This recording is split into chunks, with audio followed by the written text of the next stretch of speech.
Hello, good night. Welcome to Legalize this 18th day of May 2025. We have a very interesting topic tonight and maybe slightly controversial also. And we have 5 guests with us.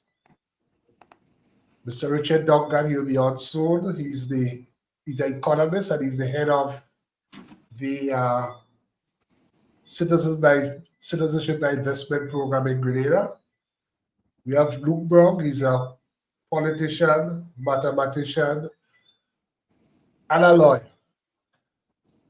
We have Jacqui Mckenzie, also a lawyer, immigration lawyer, well known in the UK. We have Mikhail Charles, also an attorney based in the UK. And we have Ms. Sandra Ferguson, last but by no means least, who's a social activist. But before we start tonight's program, I just want to recognize, the sponsors of this program, Gel Professional Solutions, Inc., Gem FM carrying this program on FM radio out of Canada, and also Grenada Technical and Allied Workers Union, GTAW. Attention all workers, your health and safety at work are critical. At Grenada Technical and Allied Workers Union, we are dedicated to ensuring you have a safe and secure work environment. If you encounter unsafe conditions or are involved in an accident, take immediate actions. Report it to the company, your shop steward, and make sure it reaches your union. Your health and safety is a priority, and a strong union means a strong voice for your rights. Don't wait. Address concerns right away and protect your well-being. For a safer workplace and a better quality of life, stand with the Grenada Technical and Allied Workers Union. Together, we can create a safer, healthier work environment for everyone. Okay, welcome back. Let's just check that we have everybody on. Good night, Richard. Good night, comrade. How are you? I am fine. Good. And So we have joining. Okay, nice. We have Mikhail, we have Sandra, we have Luke. Luke, you are there? I think Luke was having some issues with his audio. Bentley, you assisted him in working it out? No, I think he was getting assistance already. Okay, good. And what's about Jacqui? We have Jacqui? She dropped, so I think she's trying to reconnect as well. Okay, Jacqui's trying to reconnect. Okay, so as it's well known, Citizenship by Investment is a program that several OECS countries consider to be an important tool for the mobilization of finances and for supporting the economic development programs. In fact, in 2024, Grenada earned over $500 million EC from CBI, and several other Caribbean countries, St. Kitts, Nevis, Antigua, Dominica, St. Lucia, they all have programs. However, St. Vincent notably does not have a program, and the Prime Minister of St. Vincent, Dr. Al Gonzalez, it is well known, is opposed to CBI programs on philosophical grounds. Recently, in a very public way, he has denounced these programs in the Caribbean. That's why we consider it important and helpful to have this program tonight. And as you know, we have a high-powered team. And the approach we will utilize is to have each person make an opening from their perspective We are aware that some persons are opposed to the program. Others think, yes, it's good, but we have to be careful. And of course, in terms of Grenada, we have the head of the program here. So each person will make a opening from their perspective, and then we throughout we are inviting questions from the chat, and I will also ask questions. Let me also apologize for the absence of the co-host. She is unavoidably absent tonight.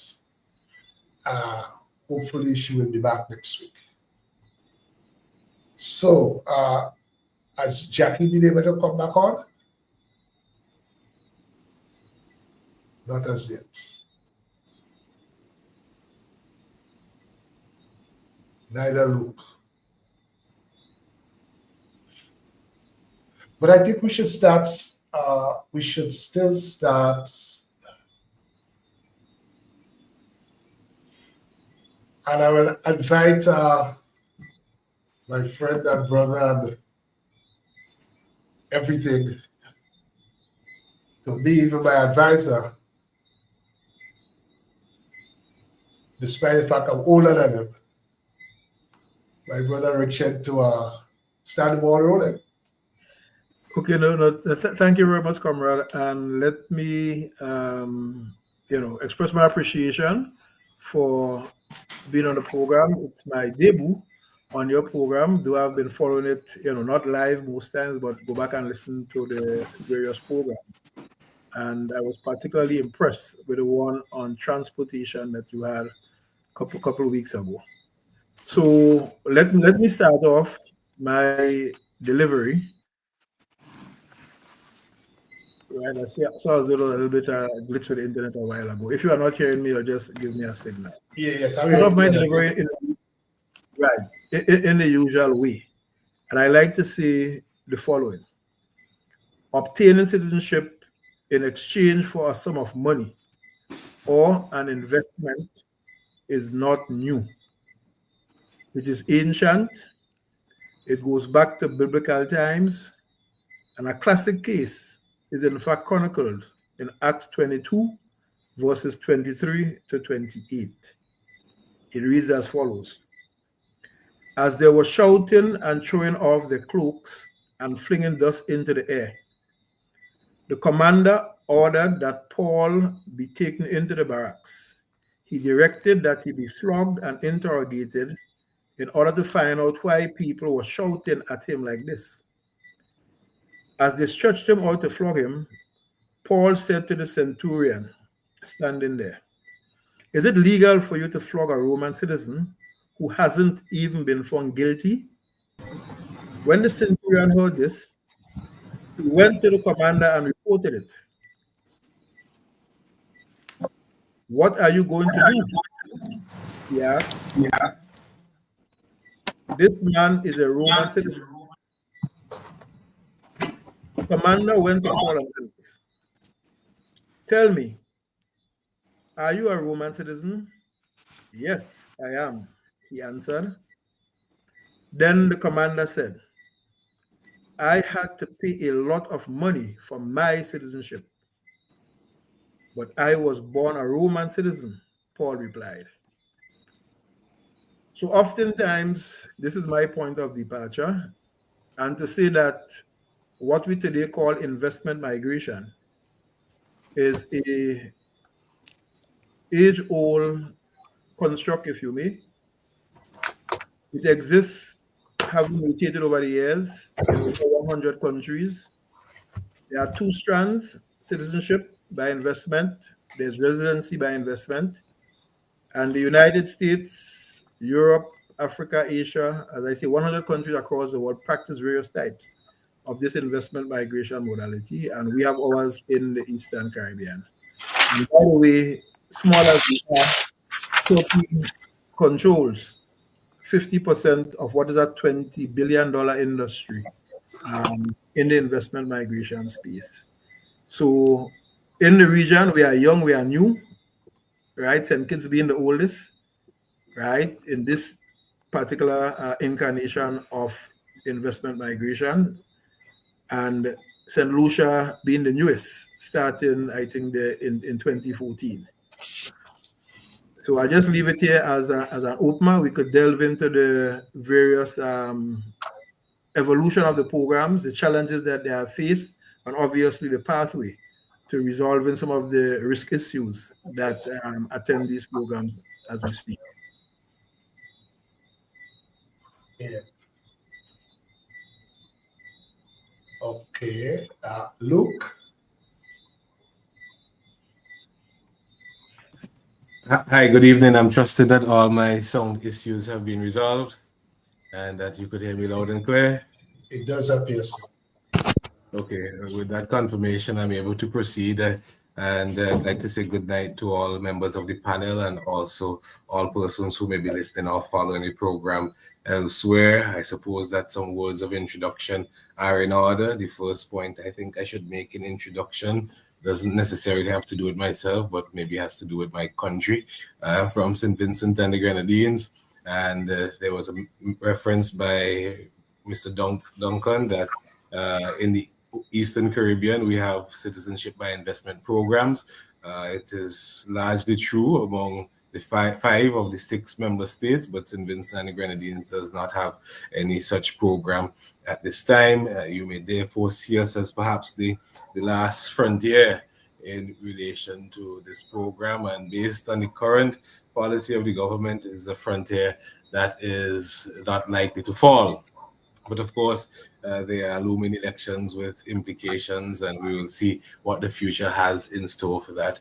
I don't know how extensive you may want me to be in the introduction, but suffice it to say that I have made some comments about citizenship by investment in recent publications in the media, which I think set out my own objections to this program. Persons who propose or who support citizenship by investment programs typically do so on the basis of economic arguments. And I think, therefore, that one of the first things that should be mentioned concerning St. Vincent and the Grenadines is that, objectively speaking, we do not see such a program as an economic imperative for us for several reasons. And, you know, even if it were an economic imperative for us, we tend to agree with some of the expressed official opinion on the matter, which suggests that there are challenges with respect to countries actually realizing the economic potential of such a program.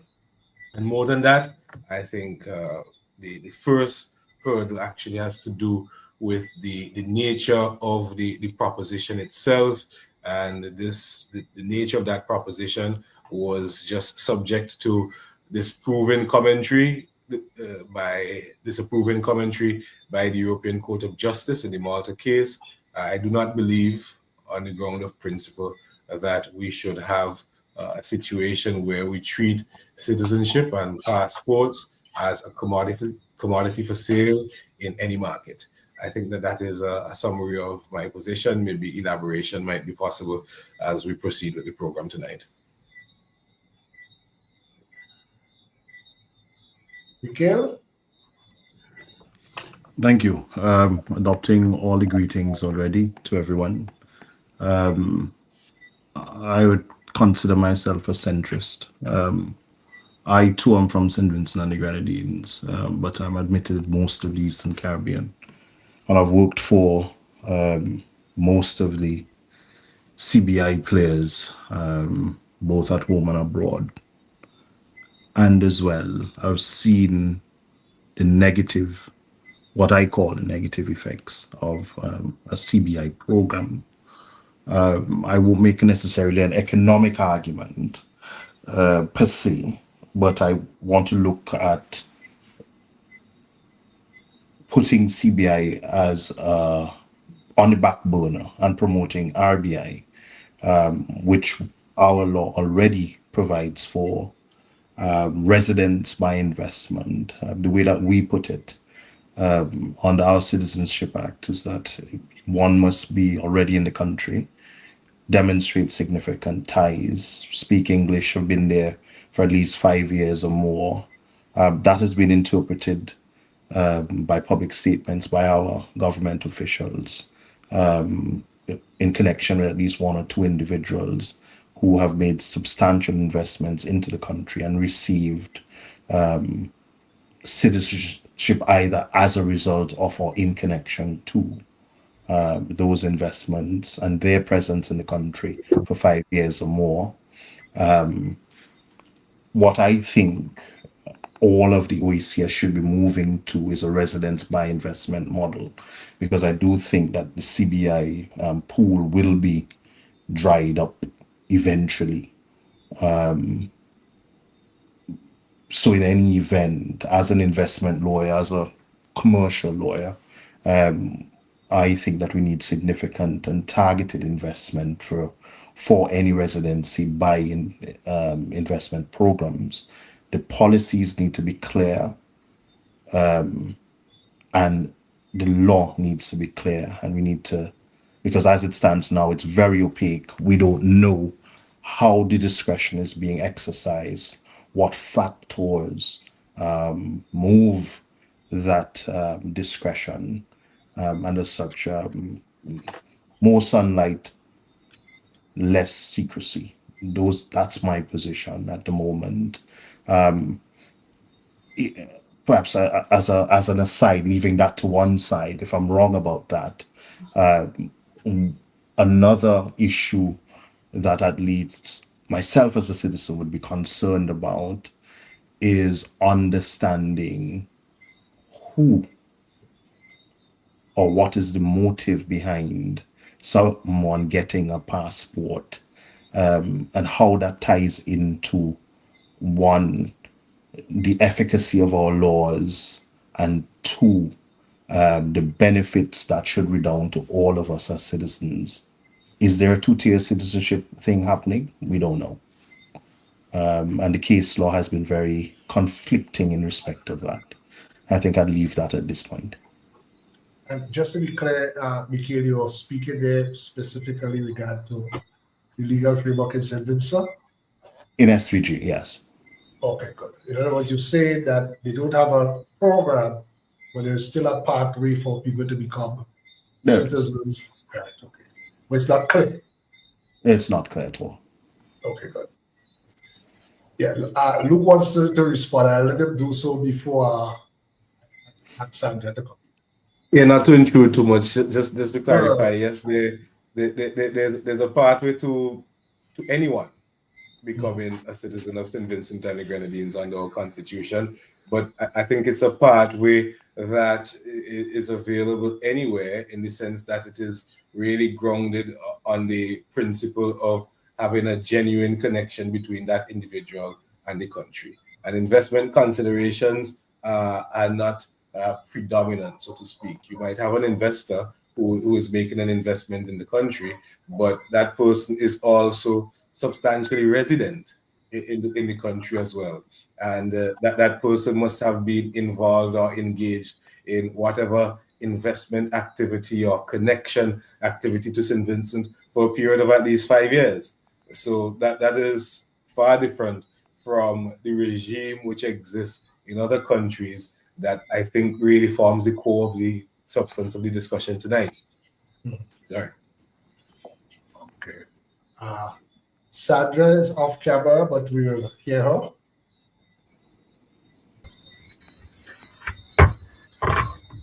Good evening, Citizen Layne and fellow panelists. Thank you for the opportunity, and let me congratulate and also thank your sponsors. Now, I am in solidarity with PM Gonzalez. I describe myself as an unapologetic, unrelenting, and uncompromising opponent of the CBI program. I don't know if I should use Dr. Gonzalez's description, but I use it, so pardon me. It undermines our soul, our sovereignty and independence. It sells our birthright of citizenship. Citizenship is sacred, and the passport is the outward side of the inward grace of citizenship. When you sell your citizenship, you will sell anything. Selling citizenship undermines the integrity of the very citizenship. And we have seen what the economic citizenship program in the region has done to our region, the disrepute it has brought us into. I also want to make reference to the former minister of St. Lucia in the PLP government, and PLP was the one which brought it in. And he expressed his regret at having supported the program, making reference to the fact that we were selling something that is not ours to sell. External governments gave us the privilege of visa-free access to the countries. It's not a commodity that we have the right to sell to bidders. And he quoted PM Gonzalez, the highest office of the land, the citizenship. And I would also like to I understand St. Vincent's position, because as a member of the OECS, once you get citizenship in any of the other islands, you have a right. You want to claim those rights in St. Vincent. And CARICOM, Jamaica, in the Golding report, has also expressed those concerns about the Citizenship by Investment program in a number of the OECS islands. The Commission is concerned about the way citizenship by investment or economic citizenship programs are administered by some member states. It's a misnomer. It's essentially a citizenship for sale program on the basis of a contribution as low as US 100,000. That was 2017. The practice has developed without any regional agreement or protocol regarding the terms and conditions of the programs, qualifications, and restrictions, or the need for prior consultations and sharing of information with other member states who have the obligation under the CARICOM Treaty to accord the same rights to those citizens as any other CARICOM national. And I don't know if you remember, just before the Barbados elections, when you had these OECS citizens, I can't remember which country they were originally from, and they went to get a US visa. And of course, Barbados was accustomed to you coming in and going out. And they reminded them that we had, can't remember how much was it, how many months to stay here. So, these are some of the things. Then the qualifications and the applications should be vetted by impacts, IMPACS. The granting state is not obliged to accept the advice of impact, and there is no mechanism for determining whether all applications are being so referred or only those about which the granting member states may have concerns. And some new citizens have been instantly issued diplomatic passports with attendant immunities. The potential risk to the community, especially in view of the sophistication of transnational crime, cannot be ignored, since all member countries are directly affected. They have a right to be assured that the appropriate safeguards are in place and closely monitored. I stop for there. I stop there for the time being. Okay, thank you, Sandra. Jacqui? Hi, good evening, and thank you for having me, and hi to fellow panelists, fellow and woman panelists also. It's good to see. Good evening, for a Jacqui. change. Okay. and also to your viewers and listeners. It's a difficult one, this, for me, because I'm not actively involved in any of the Citizens by Investment programs. And so I come into it almost by accident, because many years ago, I came across a family who had citizenship or who had Grenadian passports. They were from an Eastern European country, and they'd held those passports for very many years. In fact, they acquired them when I sort of looked at the period, they'd acquired them under Tillman Thomas's reign. And I think that's quite early in terms of us knowing about Citizens by Investment programs in Grenada. So I was quite surprised about that. And I was more surprised that the particular individual I was dealing with didn't actually know where Grenada was and had no dealings with Grenada, other than, and I suspect for political reasons in their own country, they were determined to acquire another passport, and this passport was offered to several members of their family, and they still hold them. And that was that. And it kind of made me wonder what that was and what was going on. And I didn't really pay a great deal of attention to it. They wanted my help to renew those passports until I came across another family, quite a large family from the Middle East, where one member holding a Dominican passport got stopped in France trying to board a train, a Eurostar train from the Gare du Nord to London, and couldn't.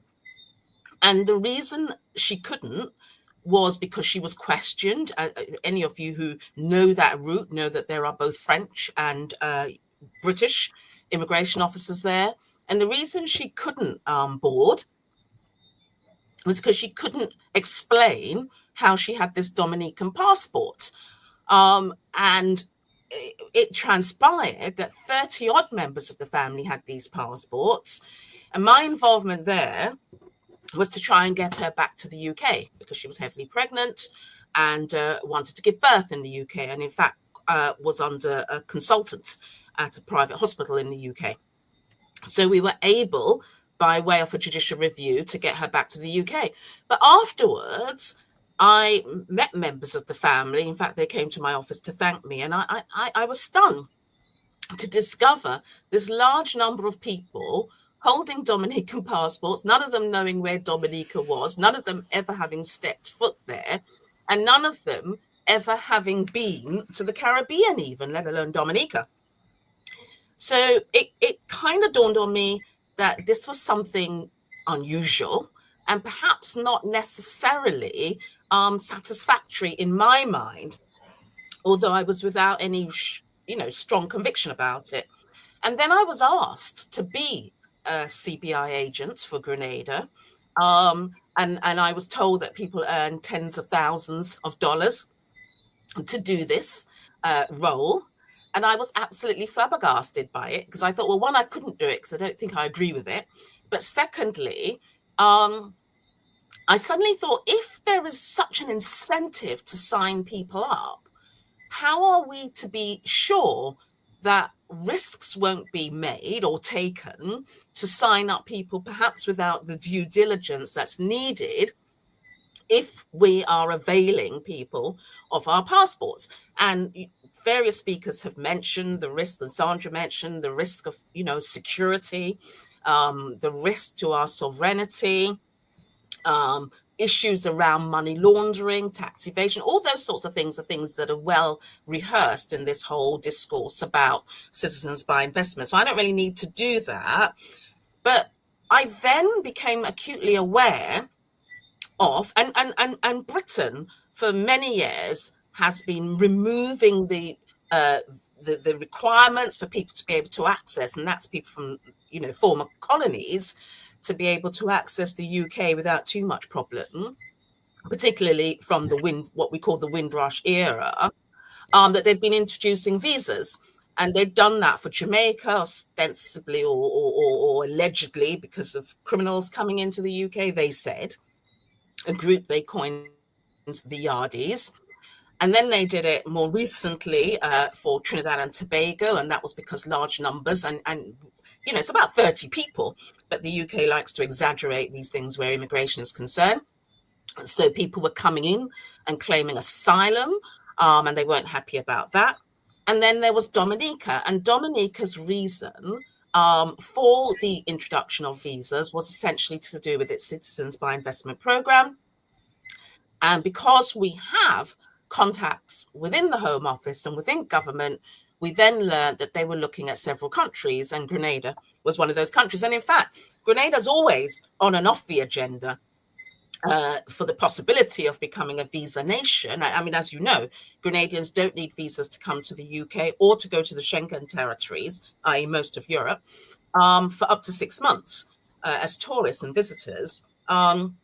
But that is always at risk. It was at risk a few years ago when a large number of drug mules, young women, British women, were coming via Grenada with drugs. And in fact, we were told by immigration officers that there was almost one person on every flight.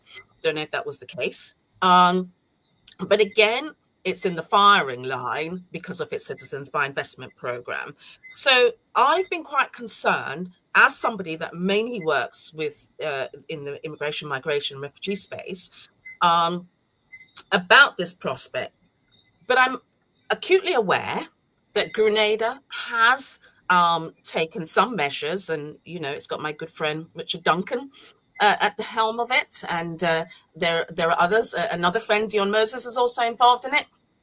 And I don't think these are the sort of people who would countenance any sort of scheme where there isn't transparency, due diligence, and accountability. So I'm sure some of the major concerns that we have around criminality, around money laundering, etc., are probably being addressed by Grenada today. But what is probably not being addressed is this issue about infinity. Where does this stop? How many people are likely to give our passports to? We are a small nation. Now, I live in a country, with 70 million people, and every single day on the news, there's some issue about too many migrants coming in. It's all nonsense. Very few people come to the UK. Heavily exaggerated. But Grenada has a population of just over 100,000 people.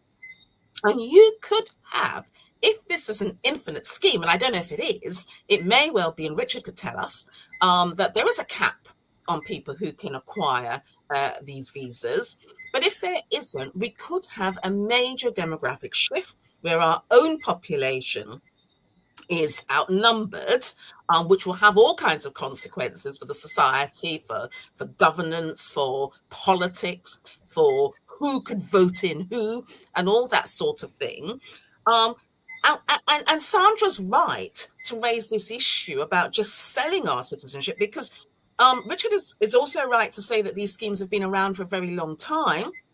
And Britain has its innovators visa, and all countries have these visas, but you don't get citizenship by immediately. You have to work your way towards them. The shortest period you can get citizenship in the UK is 3 years. And here we are saying, well, you give me $250,000 or whatever the price is today, and here's our passport. And that can't be right. People need to work towards it.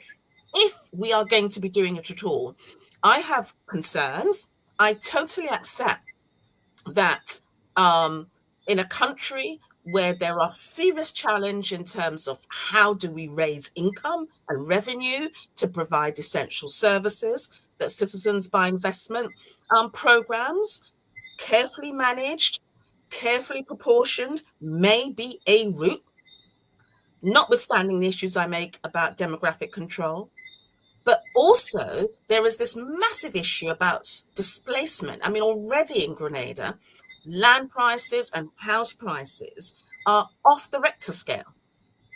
And a lot of that, in my mind, and I'm not an economist and I'm not a social planner in Grenada, but a lot of it, just from my ear on the ground, seems to be a lot of this foreign money sloshing around, people buying bits of property or buying properties outright, and inflating the prices. So what does our children and our grandchildren do in terms of acquiring land? And as Sandra mentioned, our birthright is at risk. And I won't go on for much longer, because the other big concern I have, which I do want to get in, is that there may well be good governance now because of the people involved in the scheme today. But what actually happens to this money?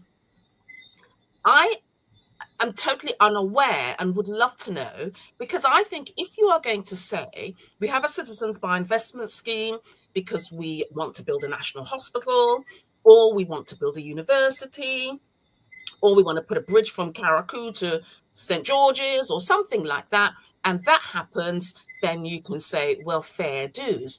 But at the moment, I don't know, does it go into recurrent expenditure? Does it go into debt relief? Or where? Where does it go? Does it even go through the accounts of the nation? I know at one stage there was a separate accounting system for CBI money, but where does it go? So there's lots of concerns, and I can't remember if it was Luke or Mikhail who mentioned the case of the Commission on Malta, and which has basically said Malta cannot sell its citizenship for an investment scheme. That's a case before the European Court of Justice. Well, the whole of the Schengen is now going to be bound by that case, and Grenadians have rights to access the Schengen territories. And although the UK falls outside of it because of Brexit, we have many of its laws incorporated into ours. It is still highly influential, and there's still scope for cooperation. So I think Malta, the Malta case, many jurists are saying that it's gone too far, but at the moment it stands. And I think it will therefore have major consequences for Grenadians and people in the CARICOM region whose countries have these Citizens By Investment schemes. I'll stop there because I could keep going on various bits of this. I'll stop there. Yes, I think, Richard, when you are, as we may say, you are in the box to respond to many of these. I don't know if you want to do. Yes. No, indeed. But let's also say in the Grenada case, it is settled public policy as to where our country stands across party lines as far as CBI is concerned. So that is settled. Many of the points that have been raised are correct. That is not my mandate. My mandate as chair of the CBI committee is within the confines of the law, good governance, prudence, and effective risk management to manage the program. That's my mandate. And as Jacqui intimated, that is what we have been doing for the last 3 years. Going on 3 years now. Our quest is to lower the risk profile of our program, and that we have done in terms of training the staff, ensuring that we comply with what we call the US 6 principles that you may have heard about, making sure that we continuously engage the US and respond to their concerns, the EU likewise, the UK likewise. And there is an ongoing dialogue between ourselves and our international partners, as we refer to them, to lower the risk profiles of these programs. So Sandra mentioned impasse and JRCC and so on. So just let me take people through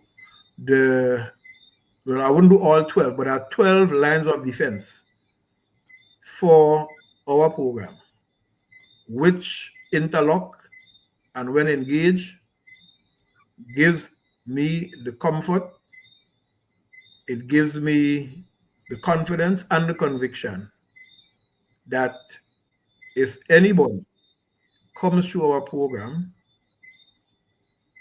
and we discover that they ought not to have come through the program, then we know we would have failed. We are that sure about what we do. We are not perfect. It's a human system. People may come through the program and subsequently commit egregious acts. And I like to tell people, we are not in the business of astrology and predicting human behavior. But if anything turns up that we ought to have discovered during our DD process, then it's on us. So far, so good.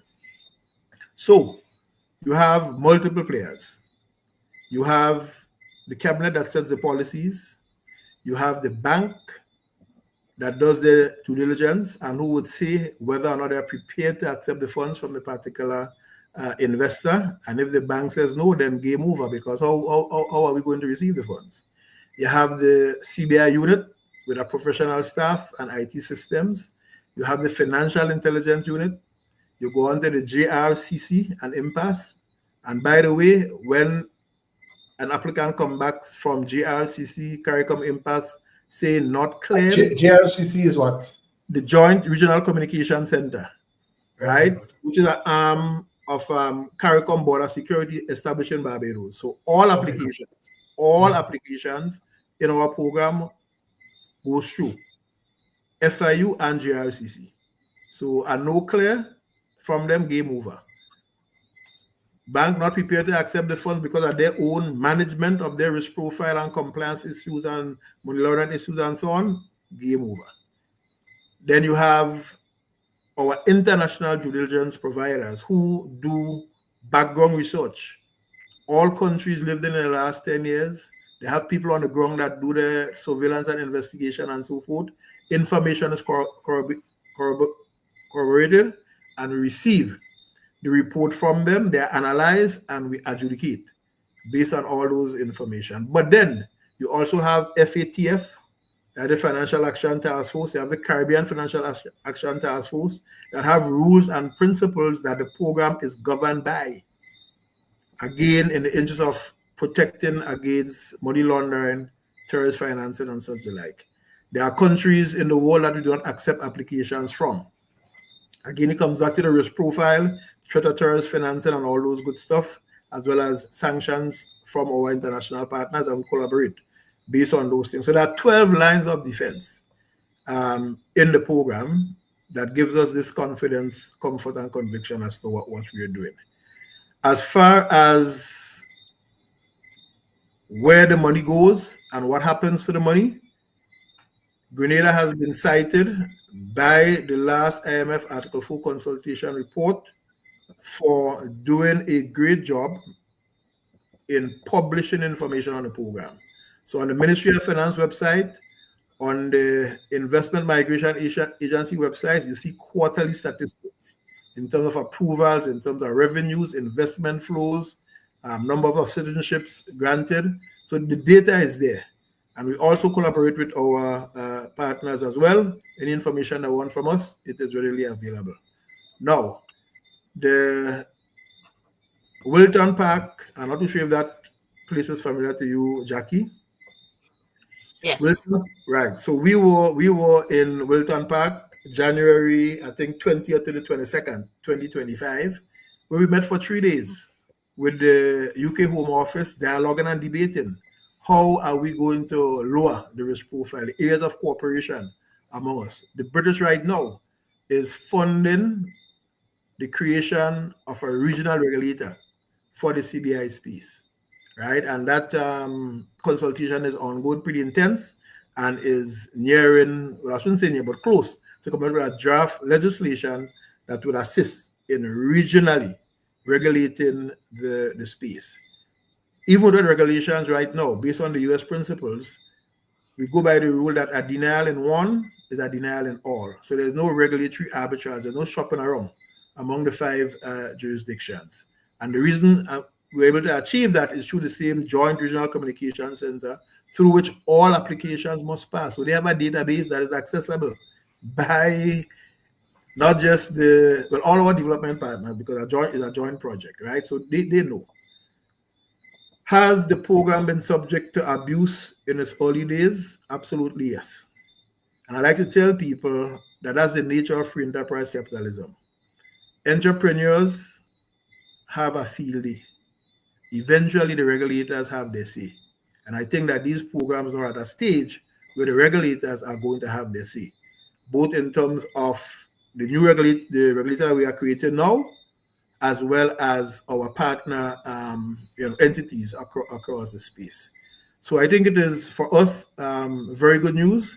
The dialogue with the EU continues on an ongoing basis, and all geared to reducing the risk profile of these programs. I would want to commend to our panel, right? Subsequently, there's a paper put out by the FATF and the OECD called The Misuse of CBI and RBI Programs. And they did a global analysis of these programs, and in there are 60 recommendations and suggestions as to how to improve these programs globally.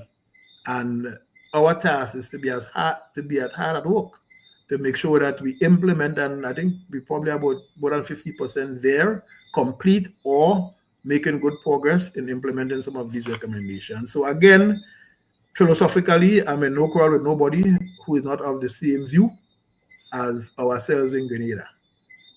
That's not my remit. In Grenada, it is settled public policy across party lines. And the idea is, how do we make good? How well do we manage these programs, bring the benefits to the people, and more importantly, lower the risk profile? And I would say one last point before I pause here. While the large foreign developers have dominated the program to date,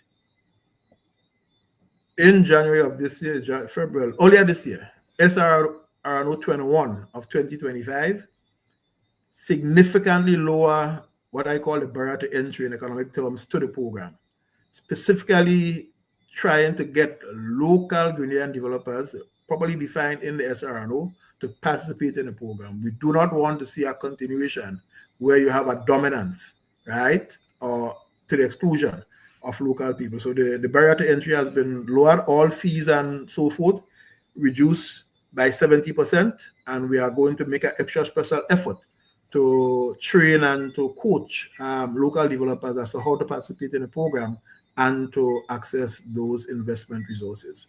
So I will rest my case here at this point. Thank you. So could I just ask a quick question? Could I just ask Richard a quick question?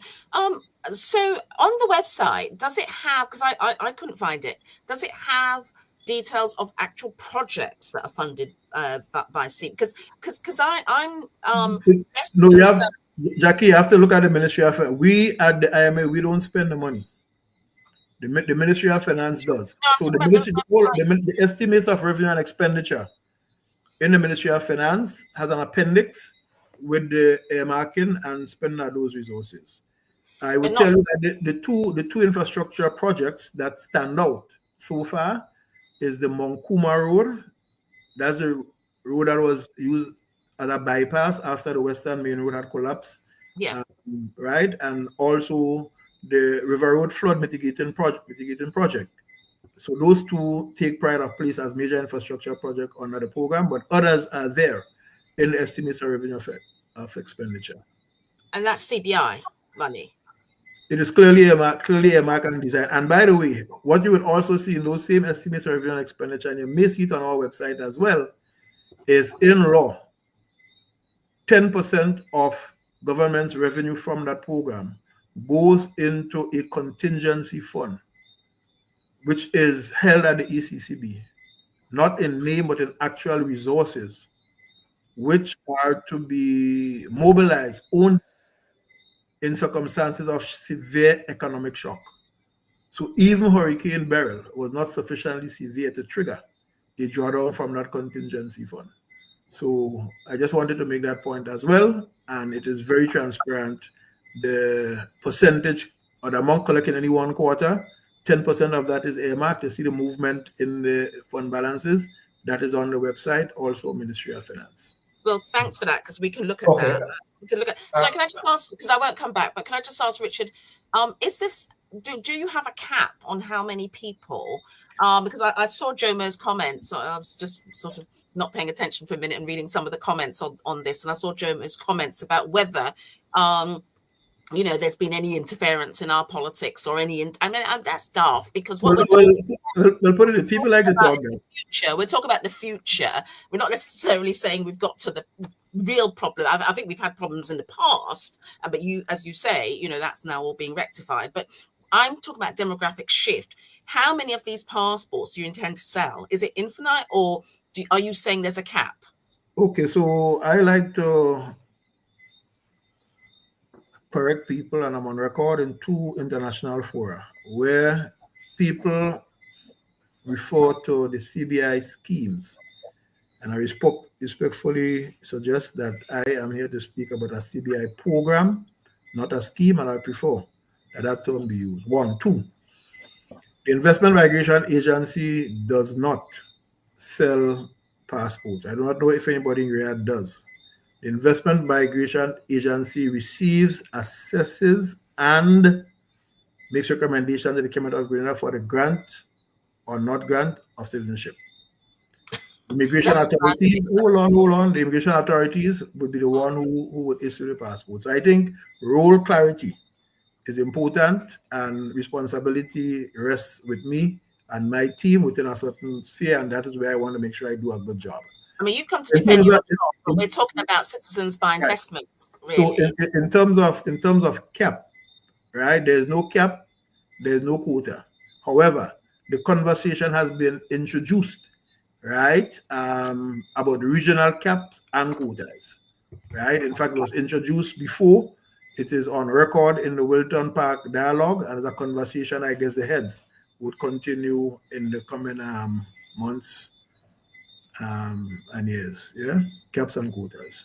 Okay, I have a question. I want to ask Mikhail before I come to Sandra and Luke.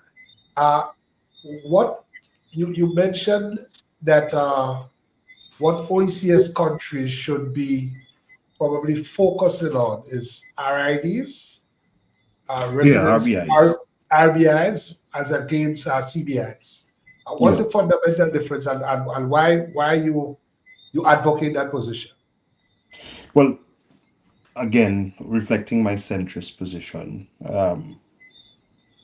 I think the fundamental difference there is, one, demonstrating that genuine link, but that genuine link needs to have a significant continued economic investment. Now, as I understand it, with CBI program or CBI scheme, I think it's the same stick on the lid as far as I'm concerned. You pay your money, you get your citizenship, off goes you.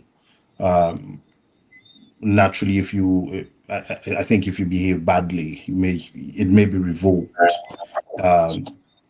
But in respect of an RBI, I think the benefit of the RBI, similar to in the UK, you would have an investment requirement. So you still get your money, but that investment requirement can be spread out. There's also a residency obligation. So not just about status on paper, but you could require, let's say, maybe 60 to 180 days a year physical presence on island. And to me, that would have its trickle-down benefits into the economy, because naturally you need to rent or buy a place, dine out, use services. Thirdly, tax advantages. How do we make that fiscally attractive?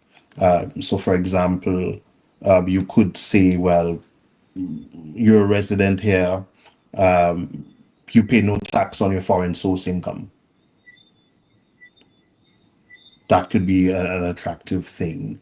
And then you create that pathway to citizenship, because, again, going back to my initial point, in respect of what obtains in St. Vincent, yes, we say all these things. We outline the criteria in the law. We say demonstrate a genuine economic or cultural link to the country. You spend 5 years, etc. But exactly what does that mean?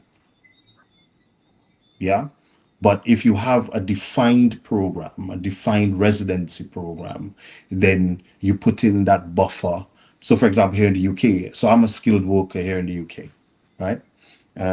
They just increased the length of time it would take for a skilled worker to get indefinite leave to remain from 5 years to 10 years. Why can't we do something like that? put in a time buffer. And I think that would necessarily protect our concerns about demographic shift. And I think my last point in respect of an RBI would be a targeted development goal. So we always bang on about the UN Sustainable Development Goals, go 12 and 13 and all that. But can't we say, instead of just us handing over what could be our most valuable resource? Yes, we're capitalists. Yes, we're all fully Western as far as I'm concerned. But that capitalist thing, we're handing over something that is supremely valuable, brings all of these benefits. It needs to be aligned with our development goals. Is it about climate resilience? Is it about education? Is it about our criminal justice reform? Our social justice reform? So, for example, in St. Vincent, we have a lot of structural issues in the administration of our justice systems. And I think having a direct injection of cash, as opposed to awaiting grant funding or some other form of bureaucratic investment tie, I think that could be a way forward. That's my view. I think, notwithstanding the fact that St. Kitts has had this since the late 1980s, there needs to be a change, in my view. Yeah, but you would agree, I guess, that that approach versus the present one would most likely significantly reduce the amount of finances that can be raised. I don't know if you'll agree with that. Just I think right. in the immediate term, so I mean, look at what Portugal has done with their golden visa. Look what Dubai has done with their residence permit. Look what Singapore has done. Look what Cayman has done. It's not no overly rocket science. It's not something that's strange. But again, if you look at the types of investor profiles, so of course, St. Lucia and the Lucians are all banging the drum about the billionaire that's going to spend 1.2 billion in investments, etc. But I think that's an outlier. What we have is people who are just managing to scrape together maybe 200, 300,000 US and receive a benefit for themselves and their entire family. Now, I think we've been underselling ourselves, and we need to necessarily cater to a higher common denominator as opposed to a median denominator. This is, and again, speaking as putting a little bit of a Trump hat on, putting the Caribbean first, or putting the Eastern Caribbean first. We need to necessarily get away from, just selling like a market vendor, selling it for the lowest that you can get. I recall that there was a bit of a summit between the CBI countries that they all had to agree not to go lower than each other up to a point and hit a basement. I think it was 100,000, something like that. That to me that doesn't make economic sense in my view. We have the history of being tax neutral. We have a well-established history that the other countries have essentially inflicted a debt of 1,000 cuts on us. And we need to have a little bit more fortitude in what we have, and sell residents, because residents, that is the way to go, in my view. Okay, so let's just recognize the sponsors of the program before we proceed further. General Professional Solutions Inc., GEM-FM, carrying this program on FM radio out of Canada, and also within a Technical and Allied Workers Union, GTAL.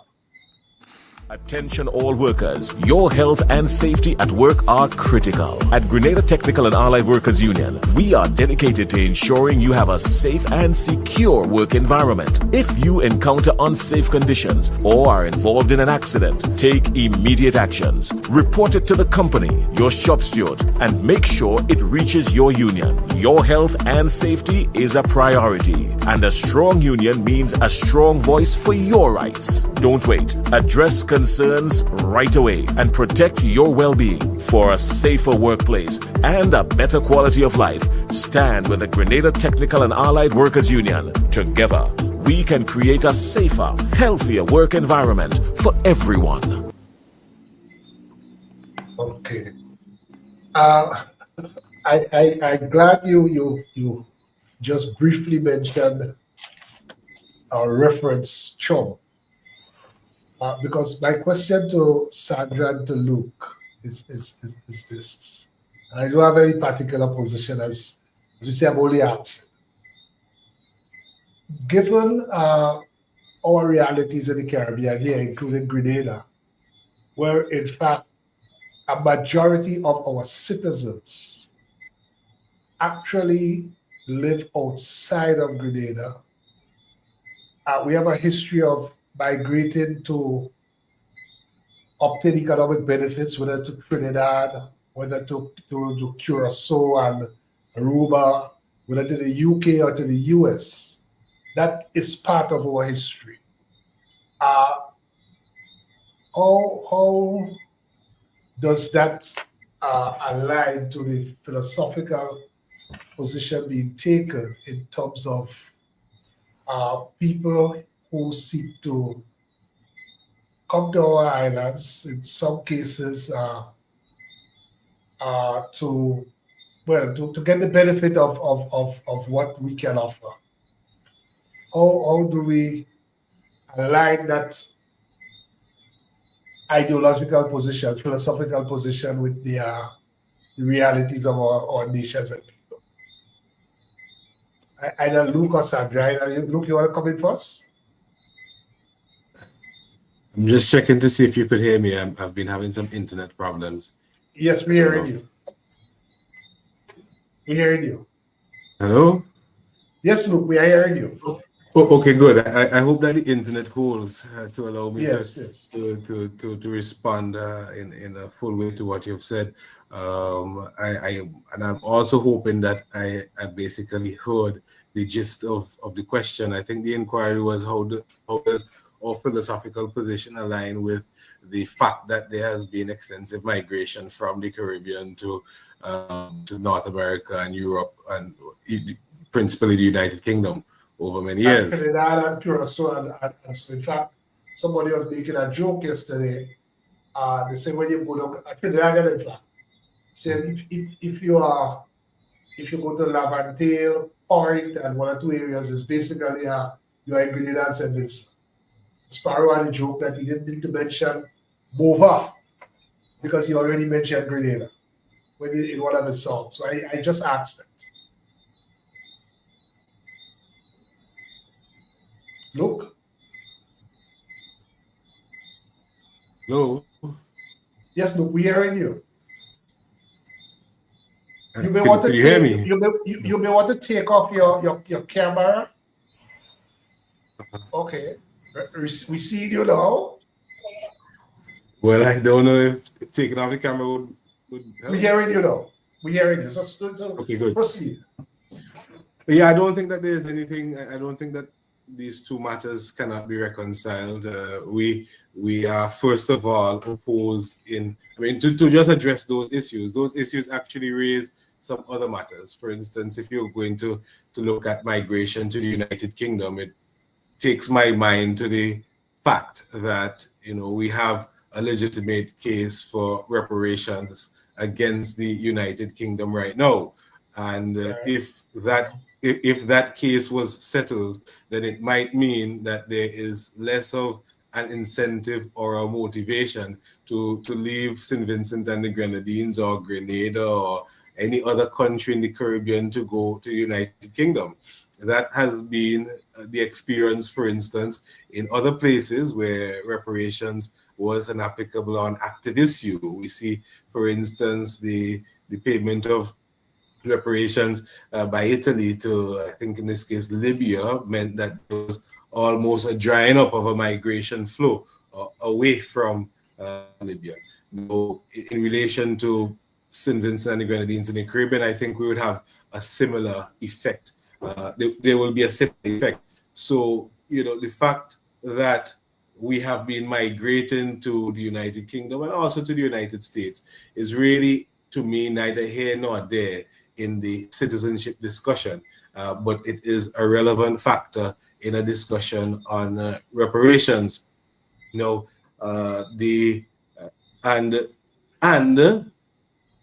way and the mode of our migration. So that apart, the way and the mode of our migration is of a different nature and character. We migrated to these countries, and we, through a process of naturalization, may have acquired some rights in these places.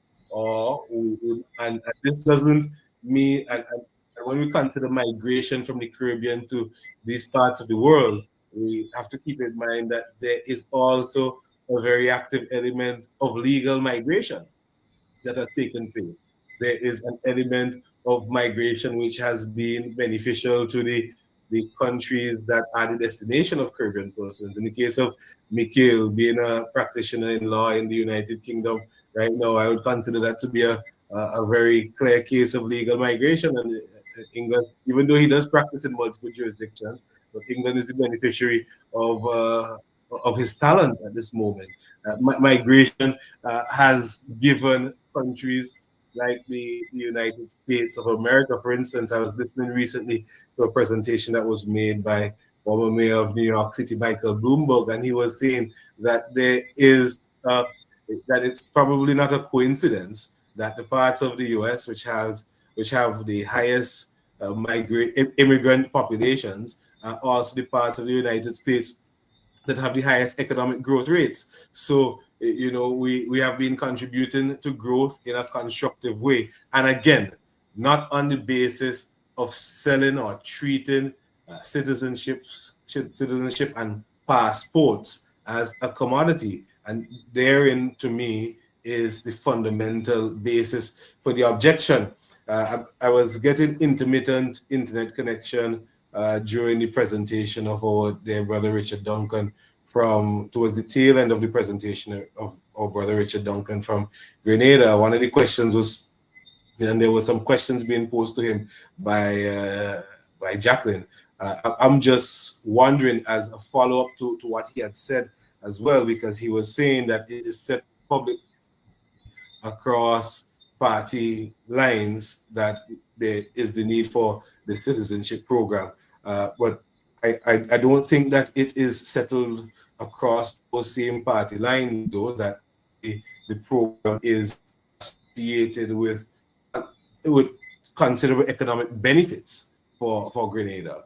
And that brings me back to the query that was being pursued by Jacqueline, because just as recently as this year, in response to the budget, the recently appointed leader of the opposition in Grenada was making the point that despite a boast about, I think it was over $1 billion in CIP revenue for a period of 2 years, in which period she alleged the country made more money from, I quote, the sale of passports than it did in the entire history of the program before that date.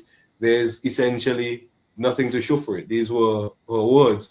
Those words remind me of a study which was done by a foundation, similarly related in this case to the Malta situation, which made the point that based on their research, there is little evidence that investment migration programs bring benefits to the people of Malta. Now, that to me, coupled with the fact that in the case of St. Vincent and the Grenadines, for sure, I've made the point that there is citizenship by investment programs are not an economic imperative. Now we are looking at the situation where you might have a citizenship by investment program, but research is showing that it's not bringing the type of economic benefits which were anticipated. And more than that, and this goes to some degree to the structure of a citizenship by investment program, because inherent in the structure of some of these programs are conflicts of interest, and this is something I think which is relevant for us. We look at, I mean, before we even get to the of the conflicts of interest, we probably explain and maybe for also the panelists, the mechanism or the model of these programs, because as you may appreciate, the government does not interface with persons who are trying to access passports in countries far afield. The government would typically enter into a contract with what we could describe for purposes of convenience as a passport buyer, a company that, as a passport seller, a company that serves as a passport seller. Now, in some cases, these passport sellers have been, and the arrangements with the governments have been called into disrepute. I looked at some recent footage where an opposition leader in St. Lucia was talking about the fact that in exchange for a loan to the government of 100 million US dollars, there was a passport selling entity which was going to be able to make up to $1.5 billion.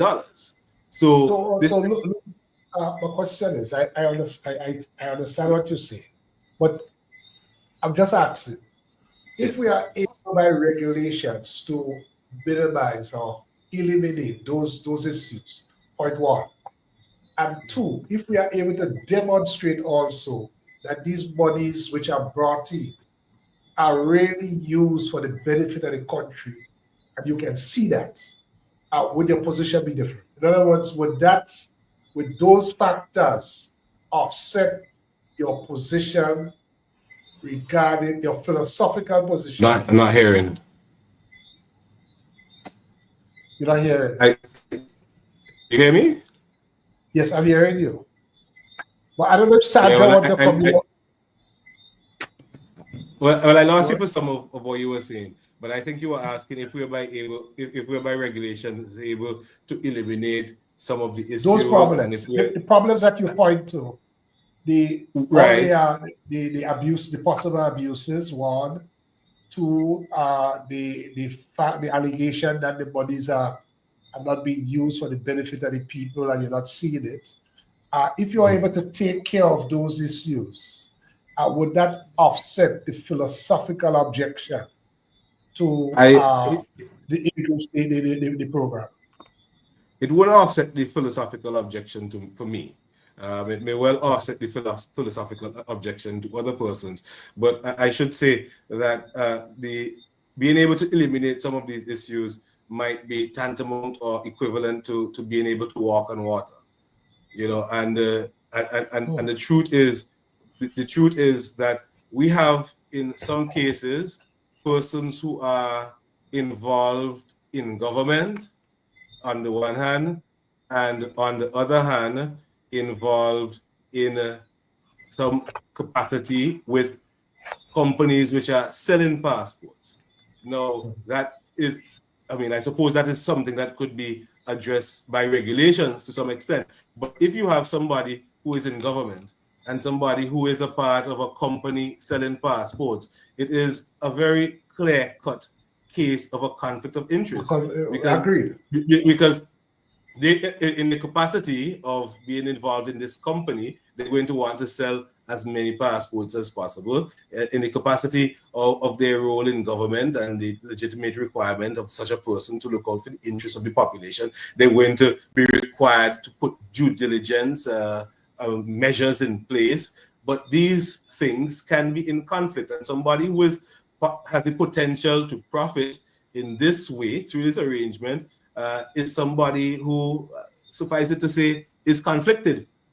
And even if that conflict doesn't exist, there is still the chance, and this has been borne out in our experience. I'm not talking about hypothetical things. There's still the chance that there could be arrangements between a public policy maker and persons involved in the sale that are not above board.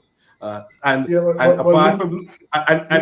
they are above board, if I may just say, and even where they are above board, there could still be, because of the types of persons who are interested in the first place in buying passports, by and large, there could still be a great likelihood that on these quote-unquote undesirable characters are beneficiaries of this program. I think that in the case of Dominica, we had seen some very serious evidence of that. So these are things to look at. And at the end of the day, in the final analysis, I still would rest the opposition to these programs on the principle that I do not believe that citizenship and passports should be treated as a commodity for sale in a market.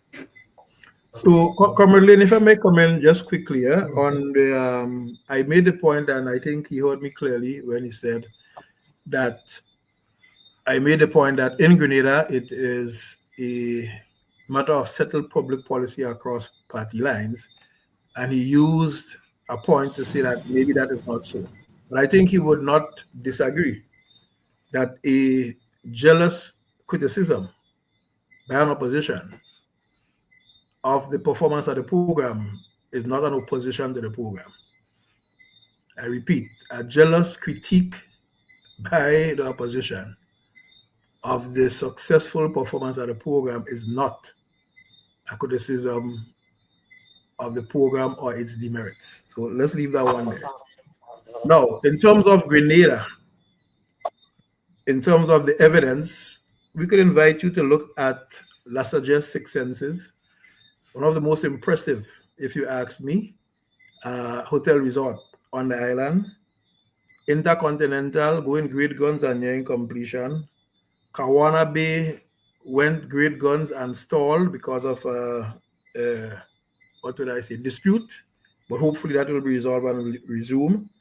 Point at Petit Calivini, boutique hotel by a local developer.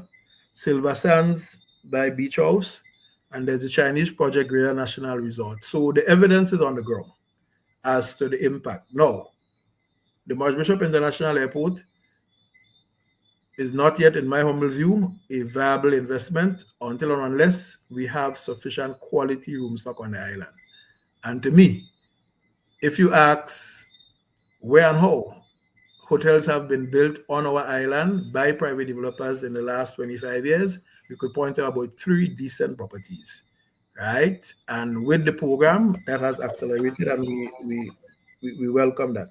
So I just would want to say that the evidence is there as to the impact. I'm not defending anybody. I'm admitting that, again, with innovation, lots of mistakes, I believe, were made. I think that they are being corrected now. And with the regulator on board, I agree with you, things will improve. And you don't need a regulator to tell you that he who participates cannot regulate. So those politicians who have been participating and attempting to regulate at the same time, they know they are conflicted. I think that's where the just criticism of the corruption comes into play.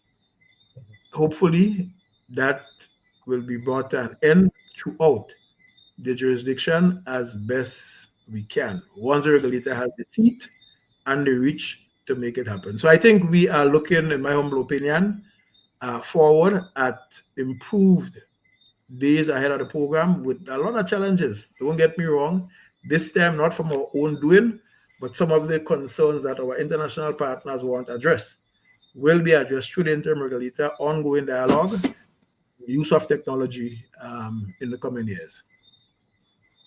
Richard, I know it's not your role, but could you see the program evolving along the lines of that Mikhail speaks of?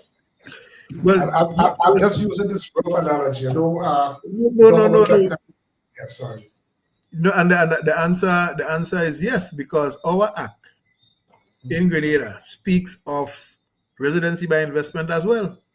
It is there in law. The regulations have not been built out. The infrastructure has not been put in place to build out such a program. And that is why in Grenada, we do not talk, well, the CBI committee is the CBI committee, that is in law.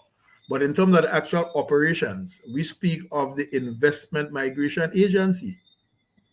We speak about investment migration industry, bearing in mind that there are two streams that the law provides for. Now, in terms of Mikhail's point, right, it is not my remit, but I do practice a bit of politics.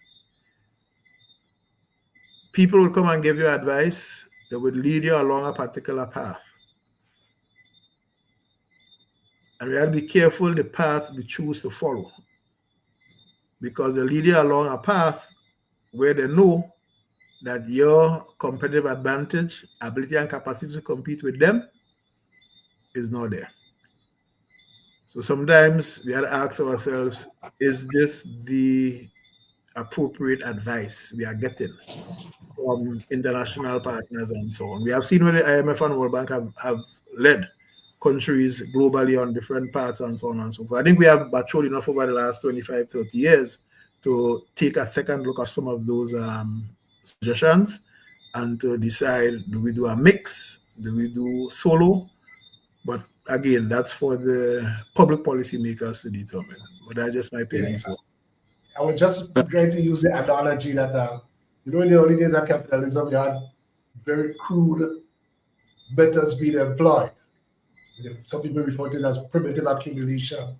And so I'm just wondering whether with our CBI project, the part that people call selling the passports to people who don't have any connection, the kind of people Jacqui speak of, whether we may see, and maybe down the line, see that was really part of the evolution of this project.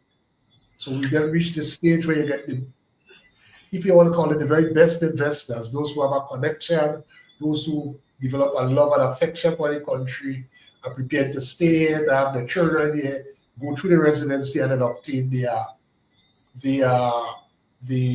citizenship. Because I want to ask to find out from Sandra if that will be a mode as that she will find it more acceptable. Well, I have quite a few things. I have quite a few things to say, if you'll excuse me. I have a few questions as well for Richard. But let me go. Sandra there? Yes, I'm there. You're not hearing me? Oh, we're hearing you now. Yes, I hear Sandra, yes. Okay, right. Now, that question you asked, in fact, it was exactly the comment I was going to say, right? Is that we West Indian people are migrants, okay? We got here, and we also all over the world, okay? So and we become citizens. In fact, I don't know how many of us in the diaspora, but it is often said that the population on Grenada, compared with our population in the diaspora and what that means. The difference, however, is that, and I think Luke made reference to it, there are certain conditions to be followed, right? There is a residency requirement. We must speak the language. We must know something about the country, okay? And there is an application process, and you present yourself, and it happens. On the basis of that, that is quite legitimate. There are also citizens, both in the Constitution and in our Act, right, about citizenship. Listen, and we can choose to give people, person citizenship because of the contribution to the country, however we measure that, or for certain things.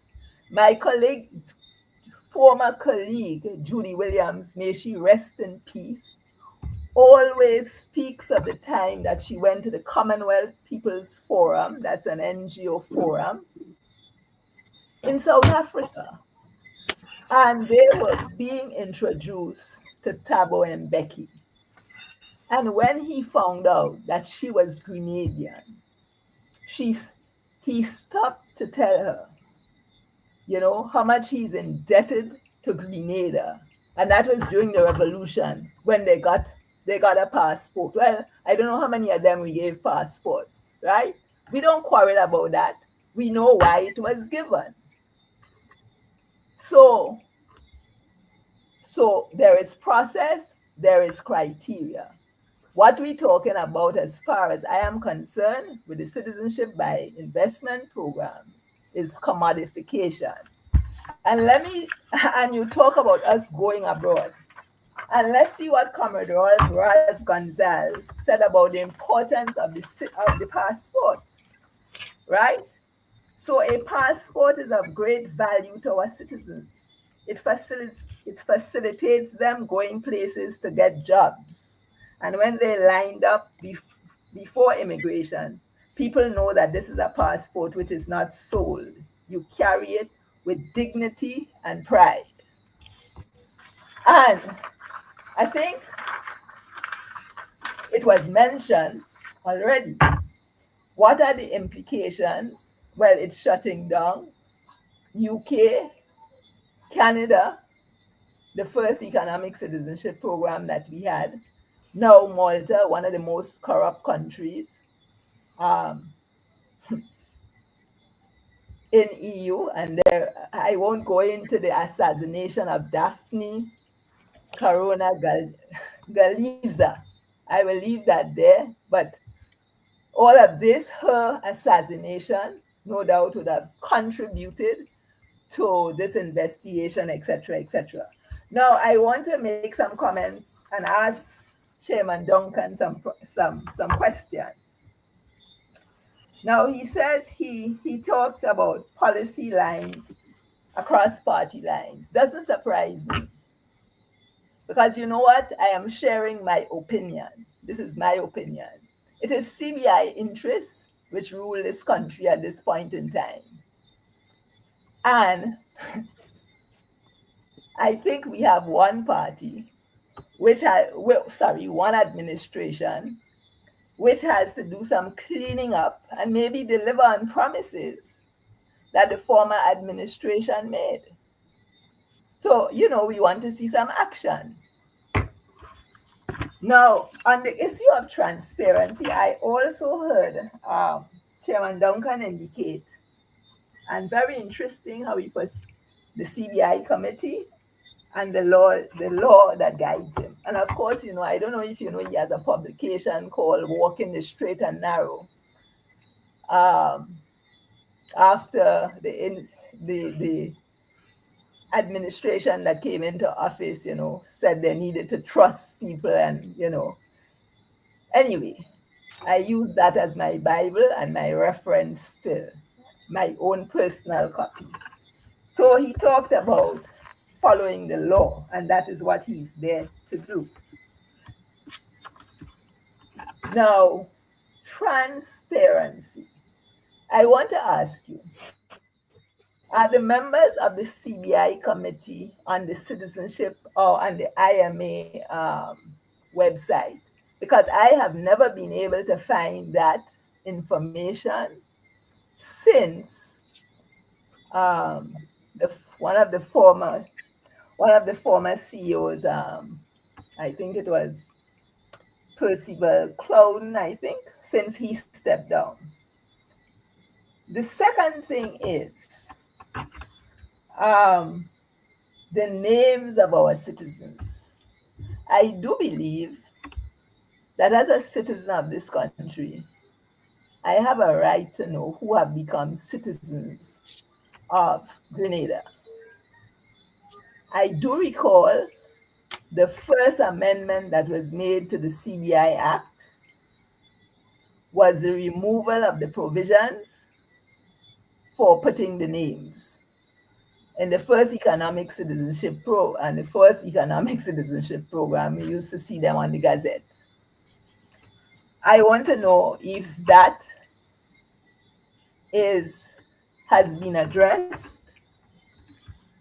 On the IMA and the RBI, and I noticed there is something called the Immigration Council, which a number of our CBI agents here. That is driven by Henley and Partners and Christian Kaling. So they're driving stuff still. And don't forget,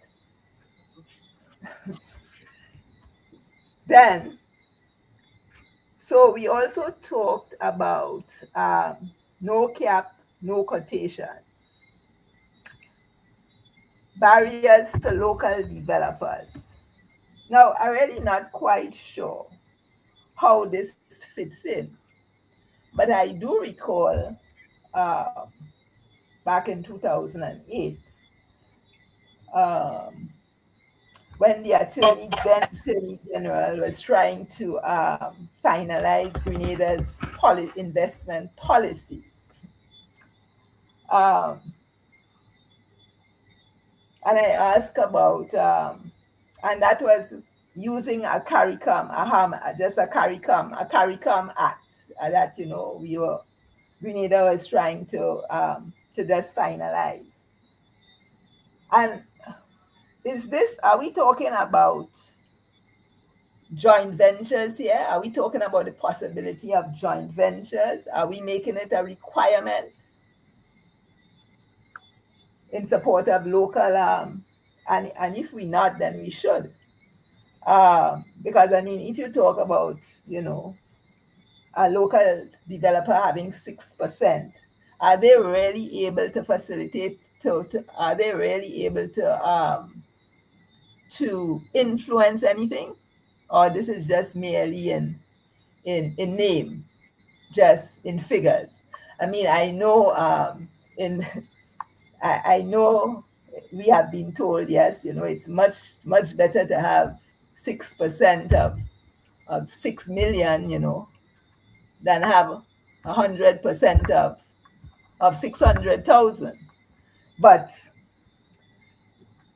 and the other issue now, which is a serious issue and related to apparently the how the CBI committee makes its recommendations, is the whole issue of,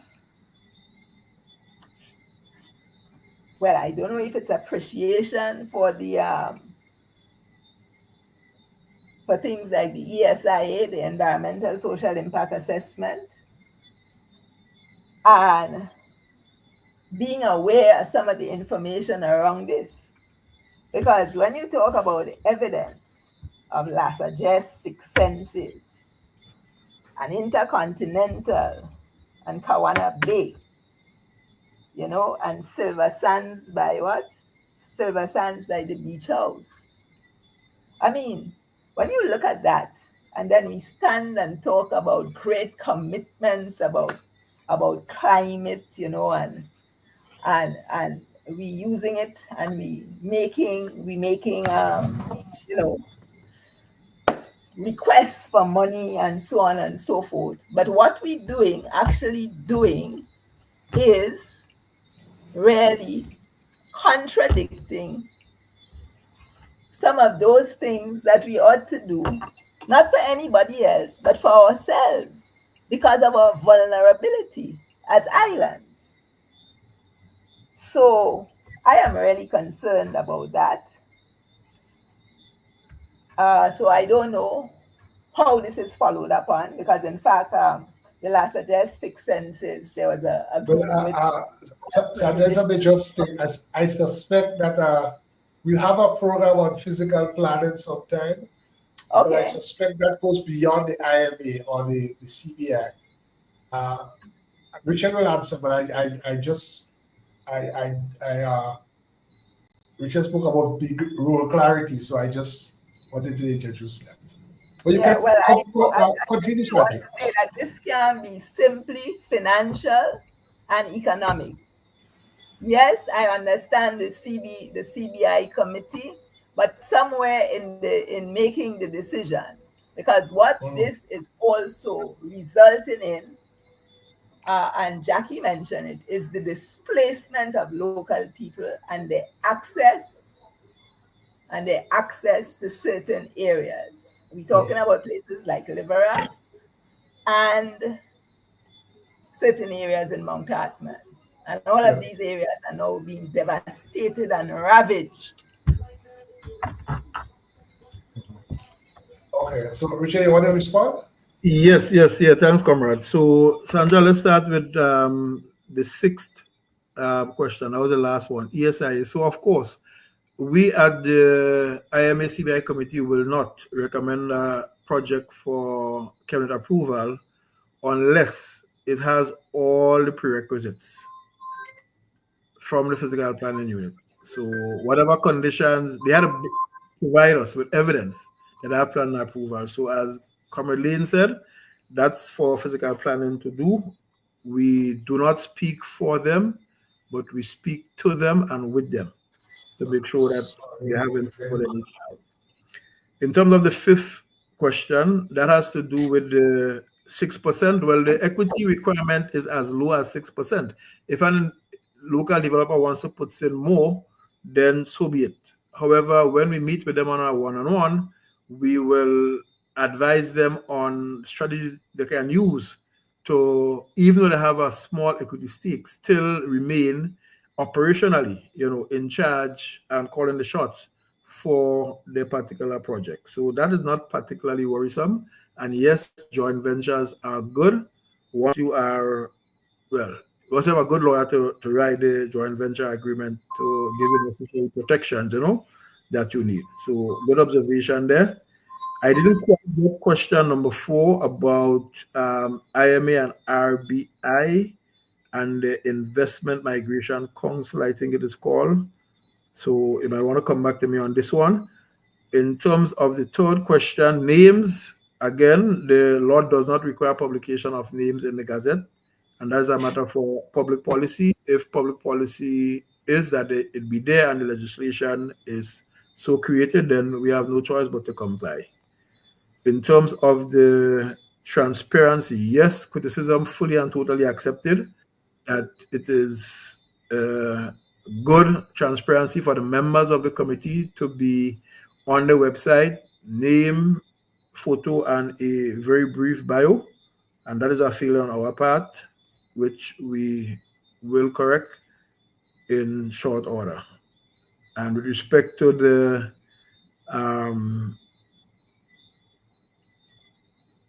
people in the CBI spaces who run things, I do not know.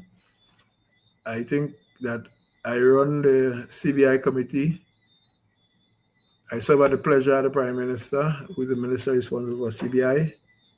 And I run things in the CBI committee with other committee members and the staff.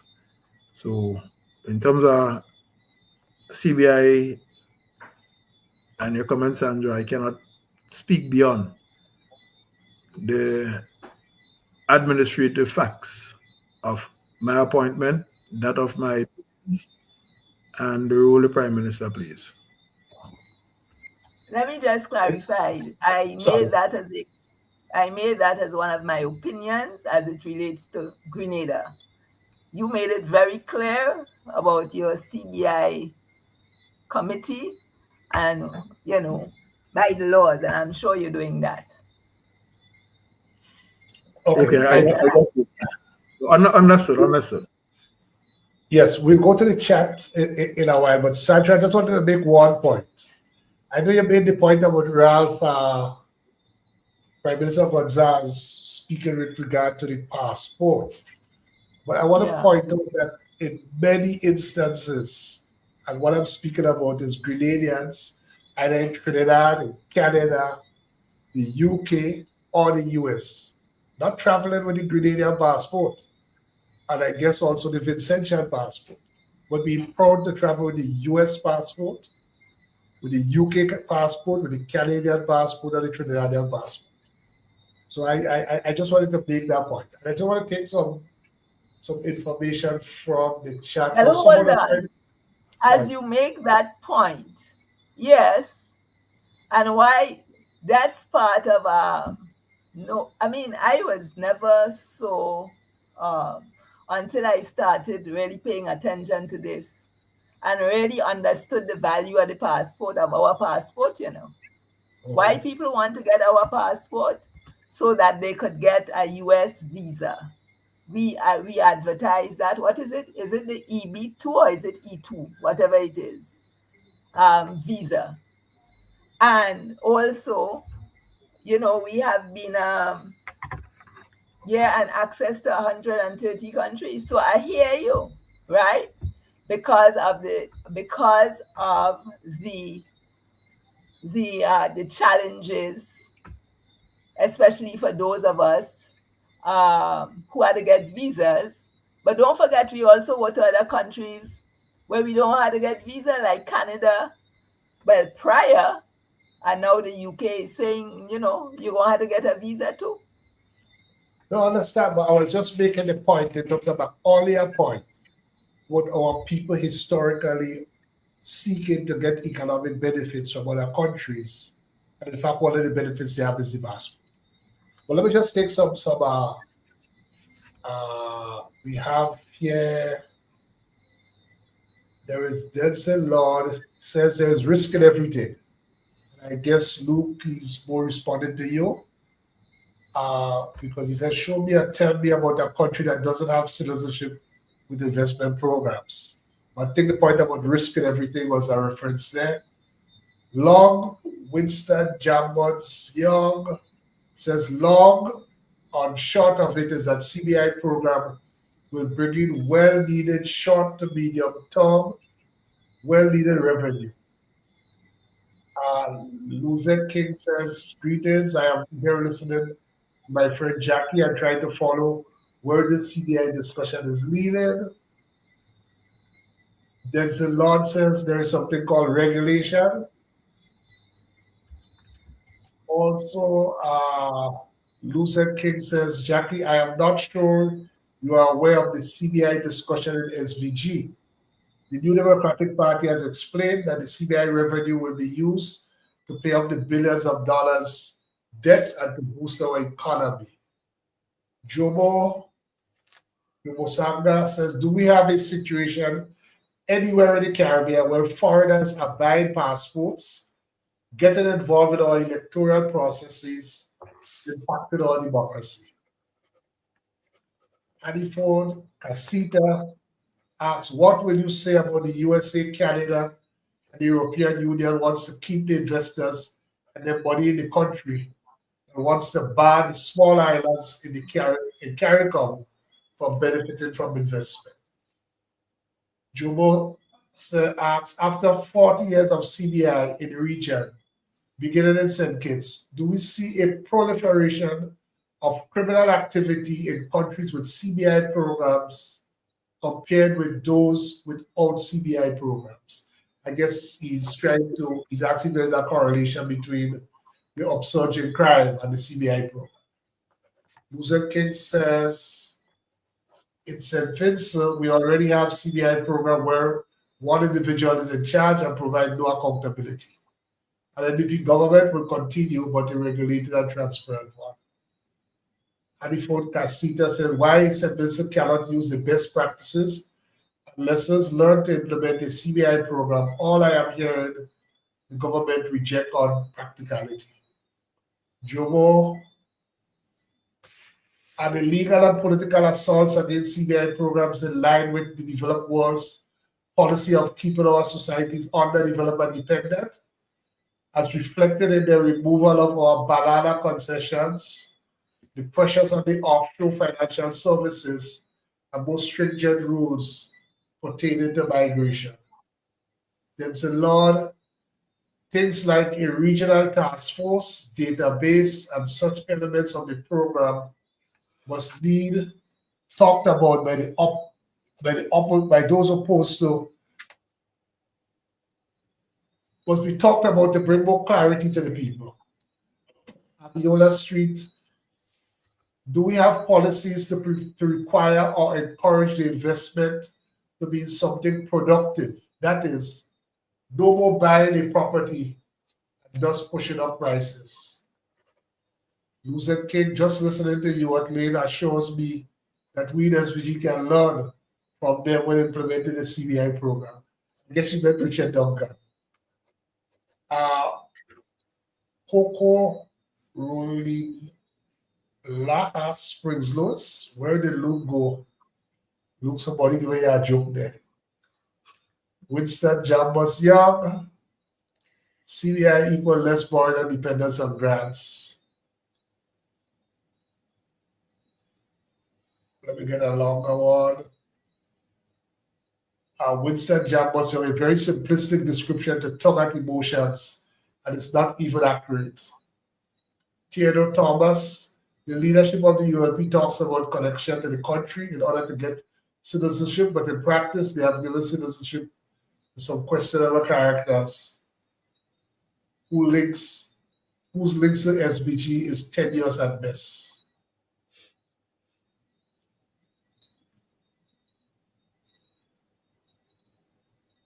Philip Jackson says in SVG, the citizenship is the highest office in the land claimed by the PM is bogus and hypocritical at best. In SVG, citizens are struggling to have their basic rights respected and various aspects. I think that we have covered the let me see if there's any.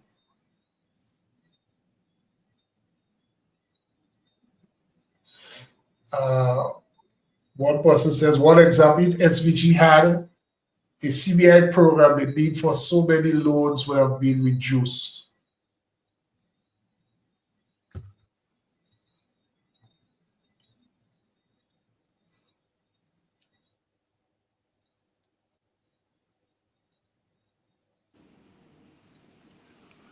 Taseja Mitchell says, I appreciate Mikhail's perspective. There is a distinction between the status of a resident and a citizen. The need for clarity in the law in SVG is paramount and is the first step.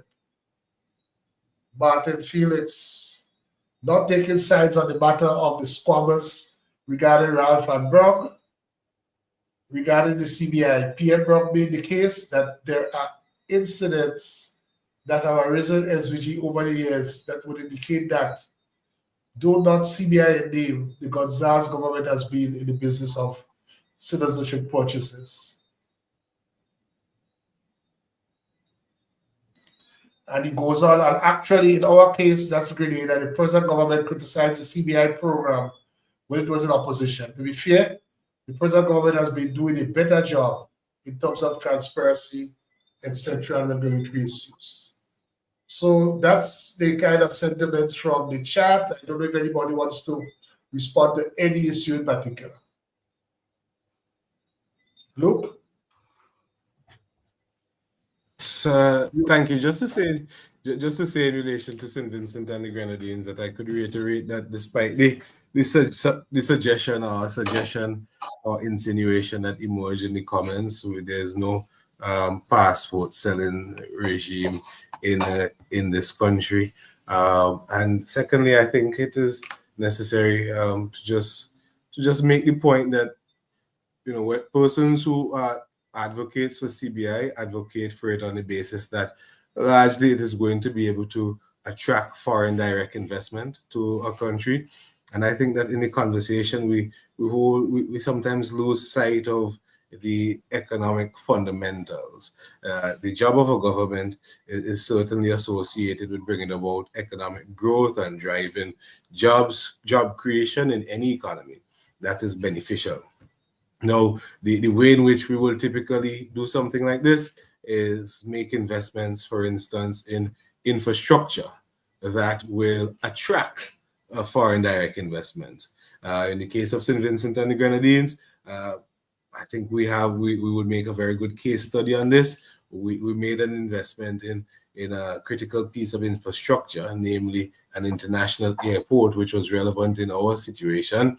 And as a result of making that investment, we were able to attract a lot of local and also foreign direct investments, and this has been more or less a driving force for growth in our country.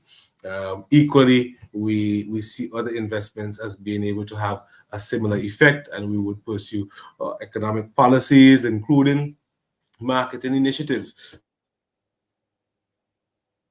For instance, right now in St. Vincent, right now the Minister of Marketing campaign, which is targeted at, I suppose, Vincentians in the diaspora and the diaspora in general, encouraging them to come to St.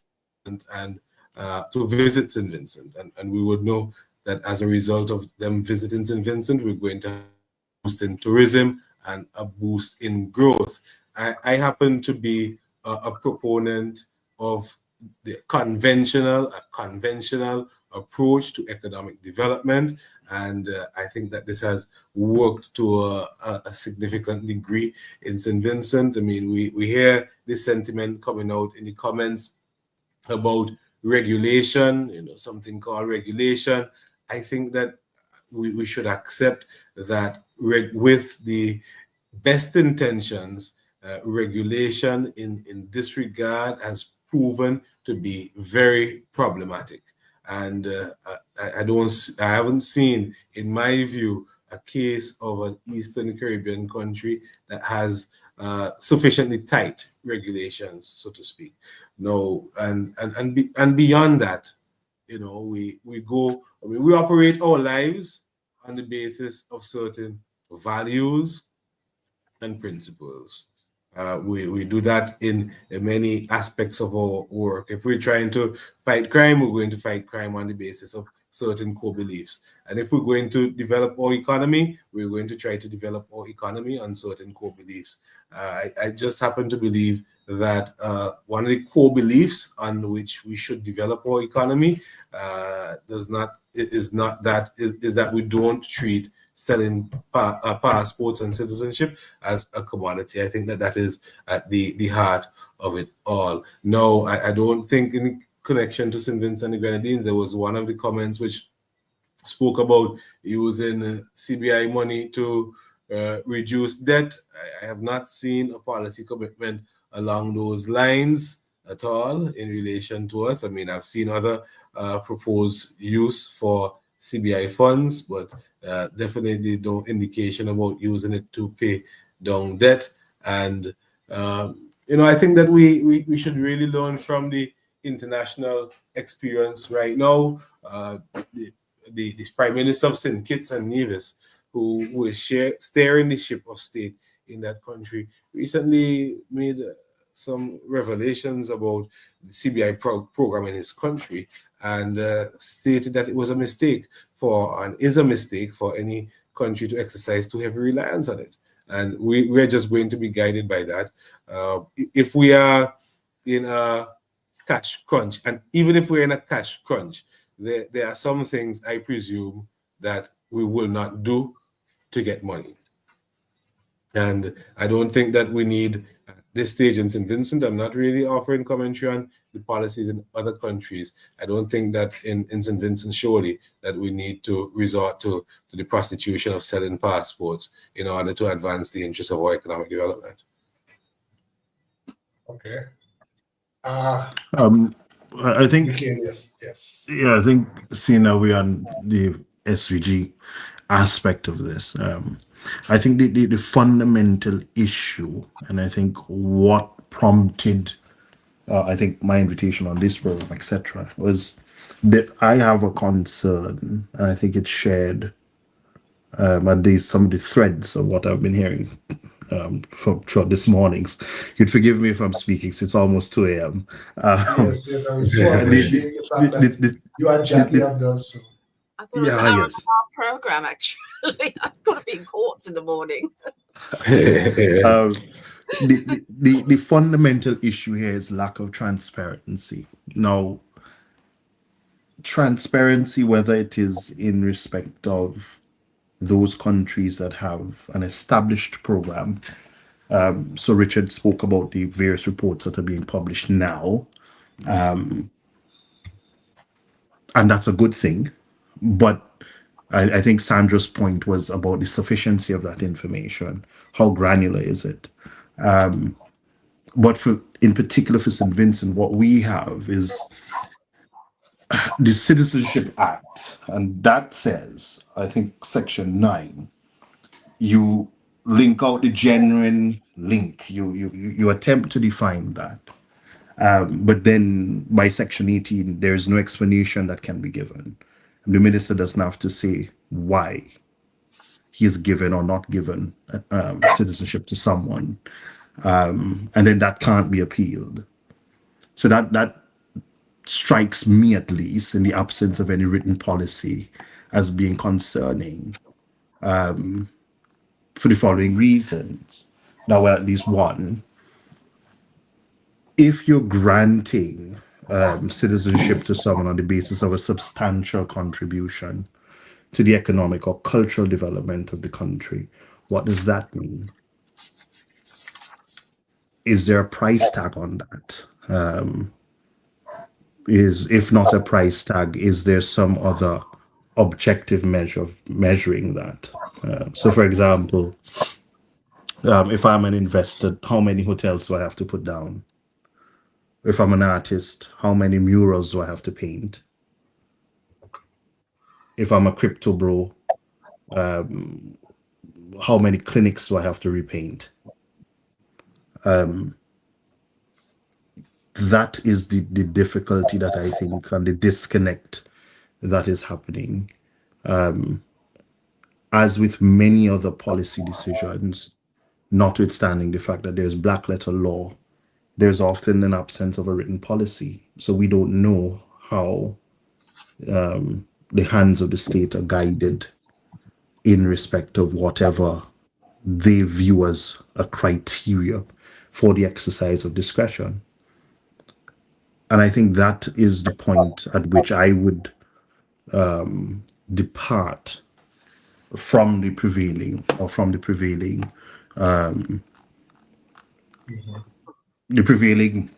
law, because there's absolutely no procedural safeguard.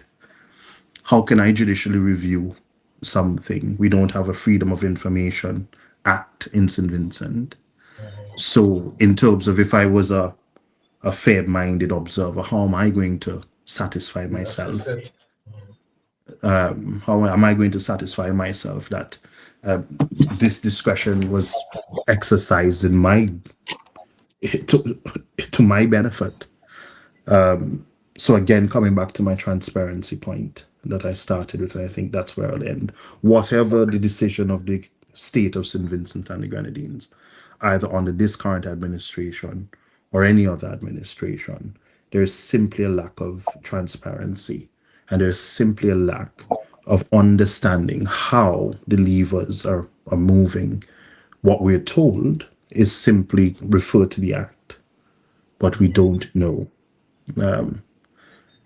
In terms of any sort of case law, there was one matter, I think, in Antigua, maybe it's 6 years ago. Yeah, maybe 6 years ago, in the early days of Antigua's CBI program. And that essentially said, I think the High Court essentially said that CBI citizens are citizens and that they should be afforded due process. And they made a throwaway comment about the state having a responsibility to publish things and to satisfy other citizens as to what or how the exercise of the discretion is taken. I mean, there are other cases throughout the Eastern Caribbean, right? Most recent one is the chap, I think, is there between Antigua and Dominica, the chap who they say was kidnapped, and then they had to return him to another OACS state. That was interesting. And then you have others creeping through the court system. And I think there's a judicial review in Dominica somewhere. So I think little by little, across all of the Eastern Caribbean, there is a push, at least on a case law basis, for ordinary standards of transparency. Just show your cards. And that's my point. And it's 2 a.m. So I think I shut down at this point. Yeah. Okay, good, because I was actually inviting you to give closing. Jacqui, let's just give his closing as a response, and then you'll come after. I know it's 2 o'clock by you. Yeah, I have to go. Oh, sorry, Luke. Are you going first? I really must I'm just going to make a small point, just following up on what Mikhail said. Fully respect and appreciate the participation from the United Kingdom going on to 2 a.m. Thank you for the opportunity to be on this program. There are some guidelines in the current legislation. I just wanted to make one small point on that in follow-up to what Mikhail said, because in Section 9 of the Citizenship Act, it does talk about somebody who is of good character and has an adequate knowledge of English language and of the responsibilities of a citizen of St. Vincent and the Grenadines, and has over a period of at least 5 years made substantial contribution to the cultural and economic growth and development in St. Vincent and the Grenadines. Of course, these things could be elaborated in the form of a policy. That is something that is entirely appropriate. I'm hoping that we could get some clarity on that. I think I've expressed my position on the subject. It was great to be a part of this exchange tonight. And I'm hoping that we would have further opportunities for exchange on this subject or some other subject as we try to iron out policies which are ultimately in the best interest of the people of the Eastern Caribbean and the wider world. Thank you. Yes, Jacqui? Sorry, I've just stayed on really because I just wanted to make a point that I'm more convinced now that Citizens by Investment is not a good idea, having heard everything that I've heard tonight. And the reason for that is that we're too focused on the regulation, and the regulation is one thing. And I'm sure the regulation is going to improve, particularly from the Grenada context. As I said, it's got some good people involved in it. But it's the bigger issue about demographic displacement. And somebody said, there hasn't been any signs of people getting involved in our politics or any crime or so forth. But I'm very concerned when Richard says there's no cap on this. We have 20,000 people. We could have 120,000 Chinese people applying for citizenship tomorrow. And we may well grant it. I don't know, because I don't know what the policy is. The issue around transparency, I think, is important. But what really alarmed me the most was the idea when we hear that things like Sixth Sense, the Sixth Senses project and that sort of thing is evidence of progress. Because I personally don't see that as evidence of progress. And I'm wondering, therefore, how are the people of Grenada involved in this discussion? What say do they have? How do we decide what sorts of programs would be good programs for CBI? And why are we so invested in this and not thinking about alternative forms of development? It almost sounds to me as though we're lost. And therefore can't think of anything else. We don't have much resources. I know there's always talk of this deposit found in this bit of the ocean and so on, but none of that's come to anything. And so we're just grabbing onto this, which is effectively a sale of your passports, because there's nothing else. And I all these highly intelligent people in the Caribbean, you must be able to sit down and come up with some alternative forms of development. Now, I don't say that some kind of investment scheme is not a good idea. It shouldn't be you pay your money, you get a passport. It could be, as Mikhail had said, that you have a scheme where it leads up to possible settlement after you meet a criteria, after your project and your partnership has been evaluated. And eventually, after settlement, you might get citizenship. And that's how it is in the UK with the Innovators Fund and the previous investment fund we had and all that sort of thing. But I do think that I totally accept what Richard is saying about good governance and transparency and regulation. And he's there defending his job and his little team. But there's a bigger question. That's the political question and the societal question about what on earth is this? What does it mean and what are we doing? And I think we really do need to do more work on that before we even worry about whether we've assessed whether somebody coming from XYZ country is somebody we want to hold our passport. And I'm going to leave it there. I'm going to go. Yes. We really want to thank you very, But much. Comrade Layne, before Jacqui goes, I'm not. Yeah. I think there's a lot of research done by Professor Surak at the London School of Economics. Please research and read her. So the question about what is this and what is this, it is well researched. It is subject of intellectual academic discourse. So this flippant thing of what is all about? No. Global mobility. Hold on.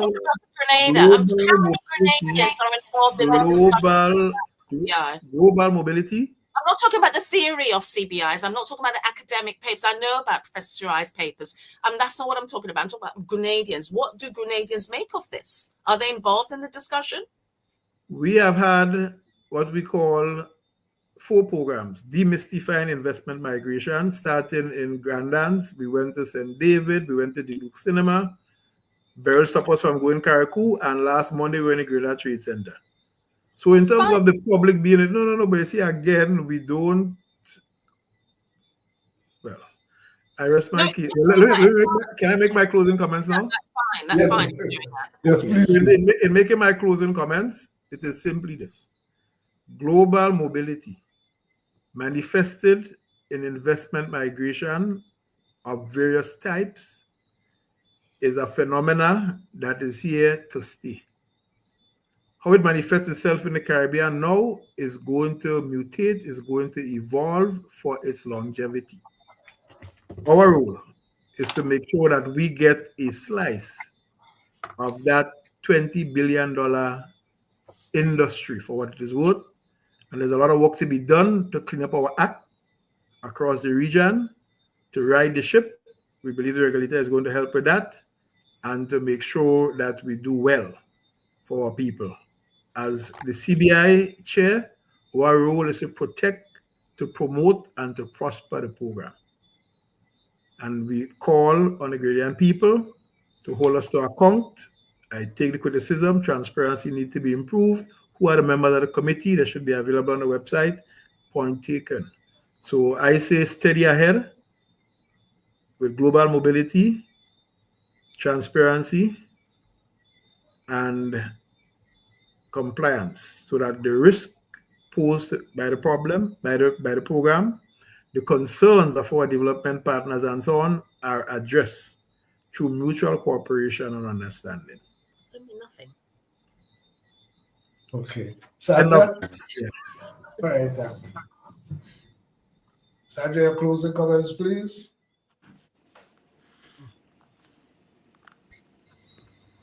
I think I am going to leave the, I am going to close, not with comments, but bringing to your attention, this was on another program, right? And it was talking about the full CARICOM freedom of movement implemented, what it means to you. But what I want to focus on, well, these were my major takeaways from, and this was the contribution of Dr. Justine Pierre, migration and labor expert. And this was April 28, 2024. Our region too small not to accept migrants. Migration is the most efficient way to reduce poverty. Migrants come here, they will be more educated than us. Grenada needs 400,000 to 600,000 migrants over the next 10 years. We need to double our GDP to 10 billion.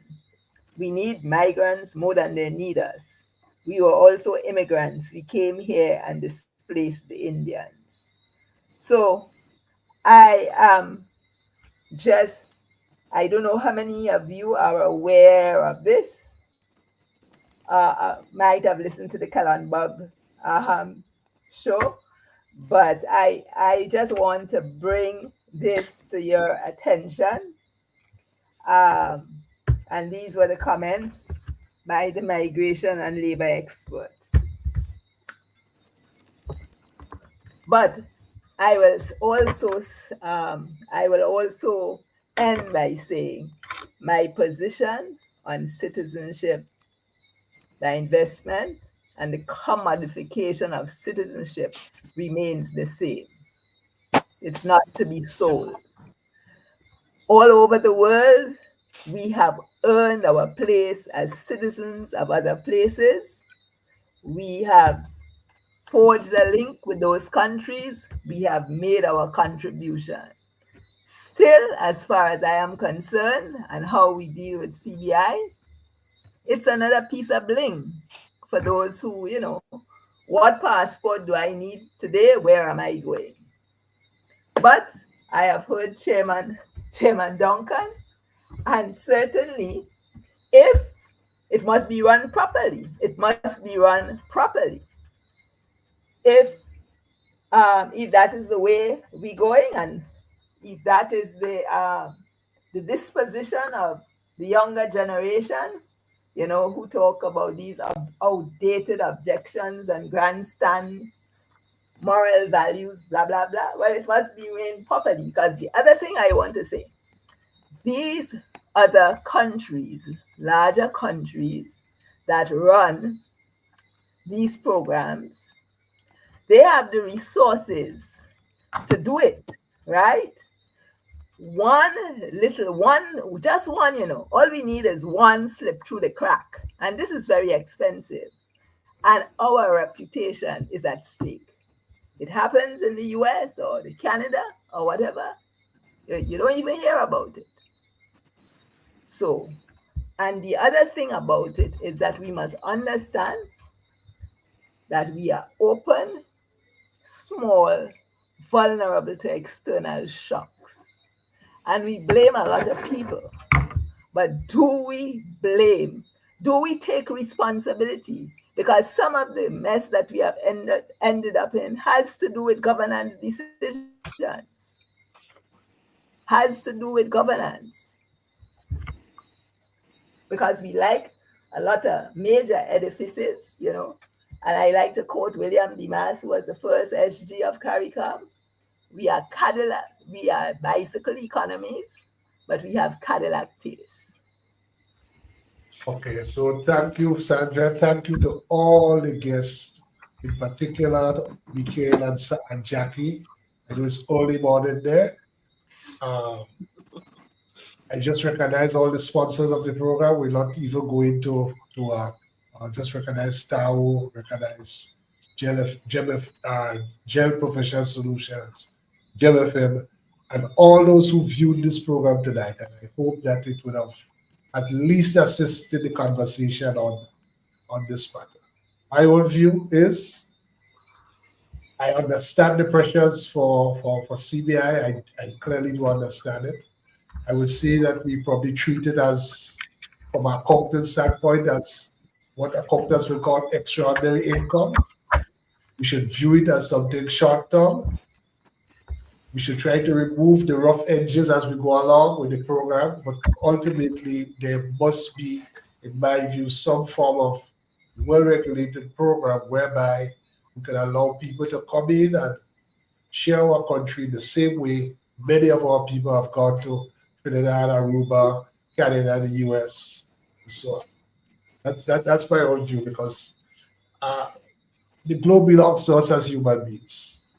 So I want to thank everyone again, both the viewers and the guests. Really, really thank you, and have a good night and good morning. Yeah, thank you very much. Good night, everybody. Thank you. Thank you. Bye-bye. Bye-bye. Bye-bye. Bye.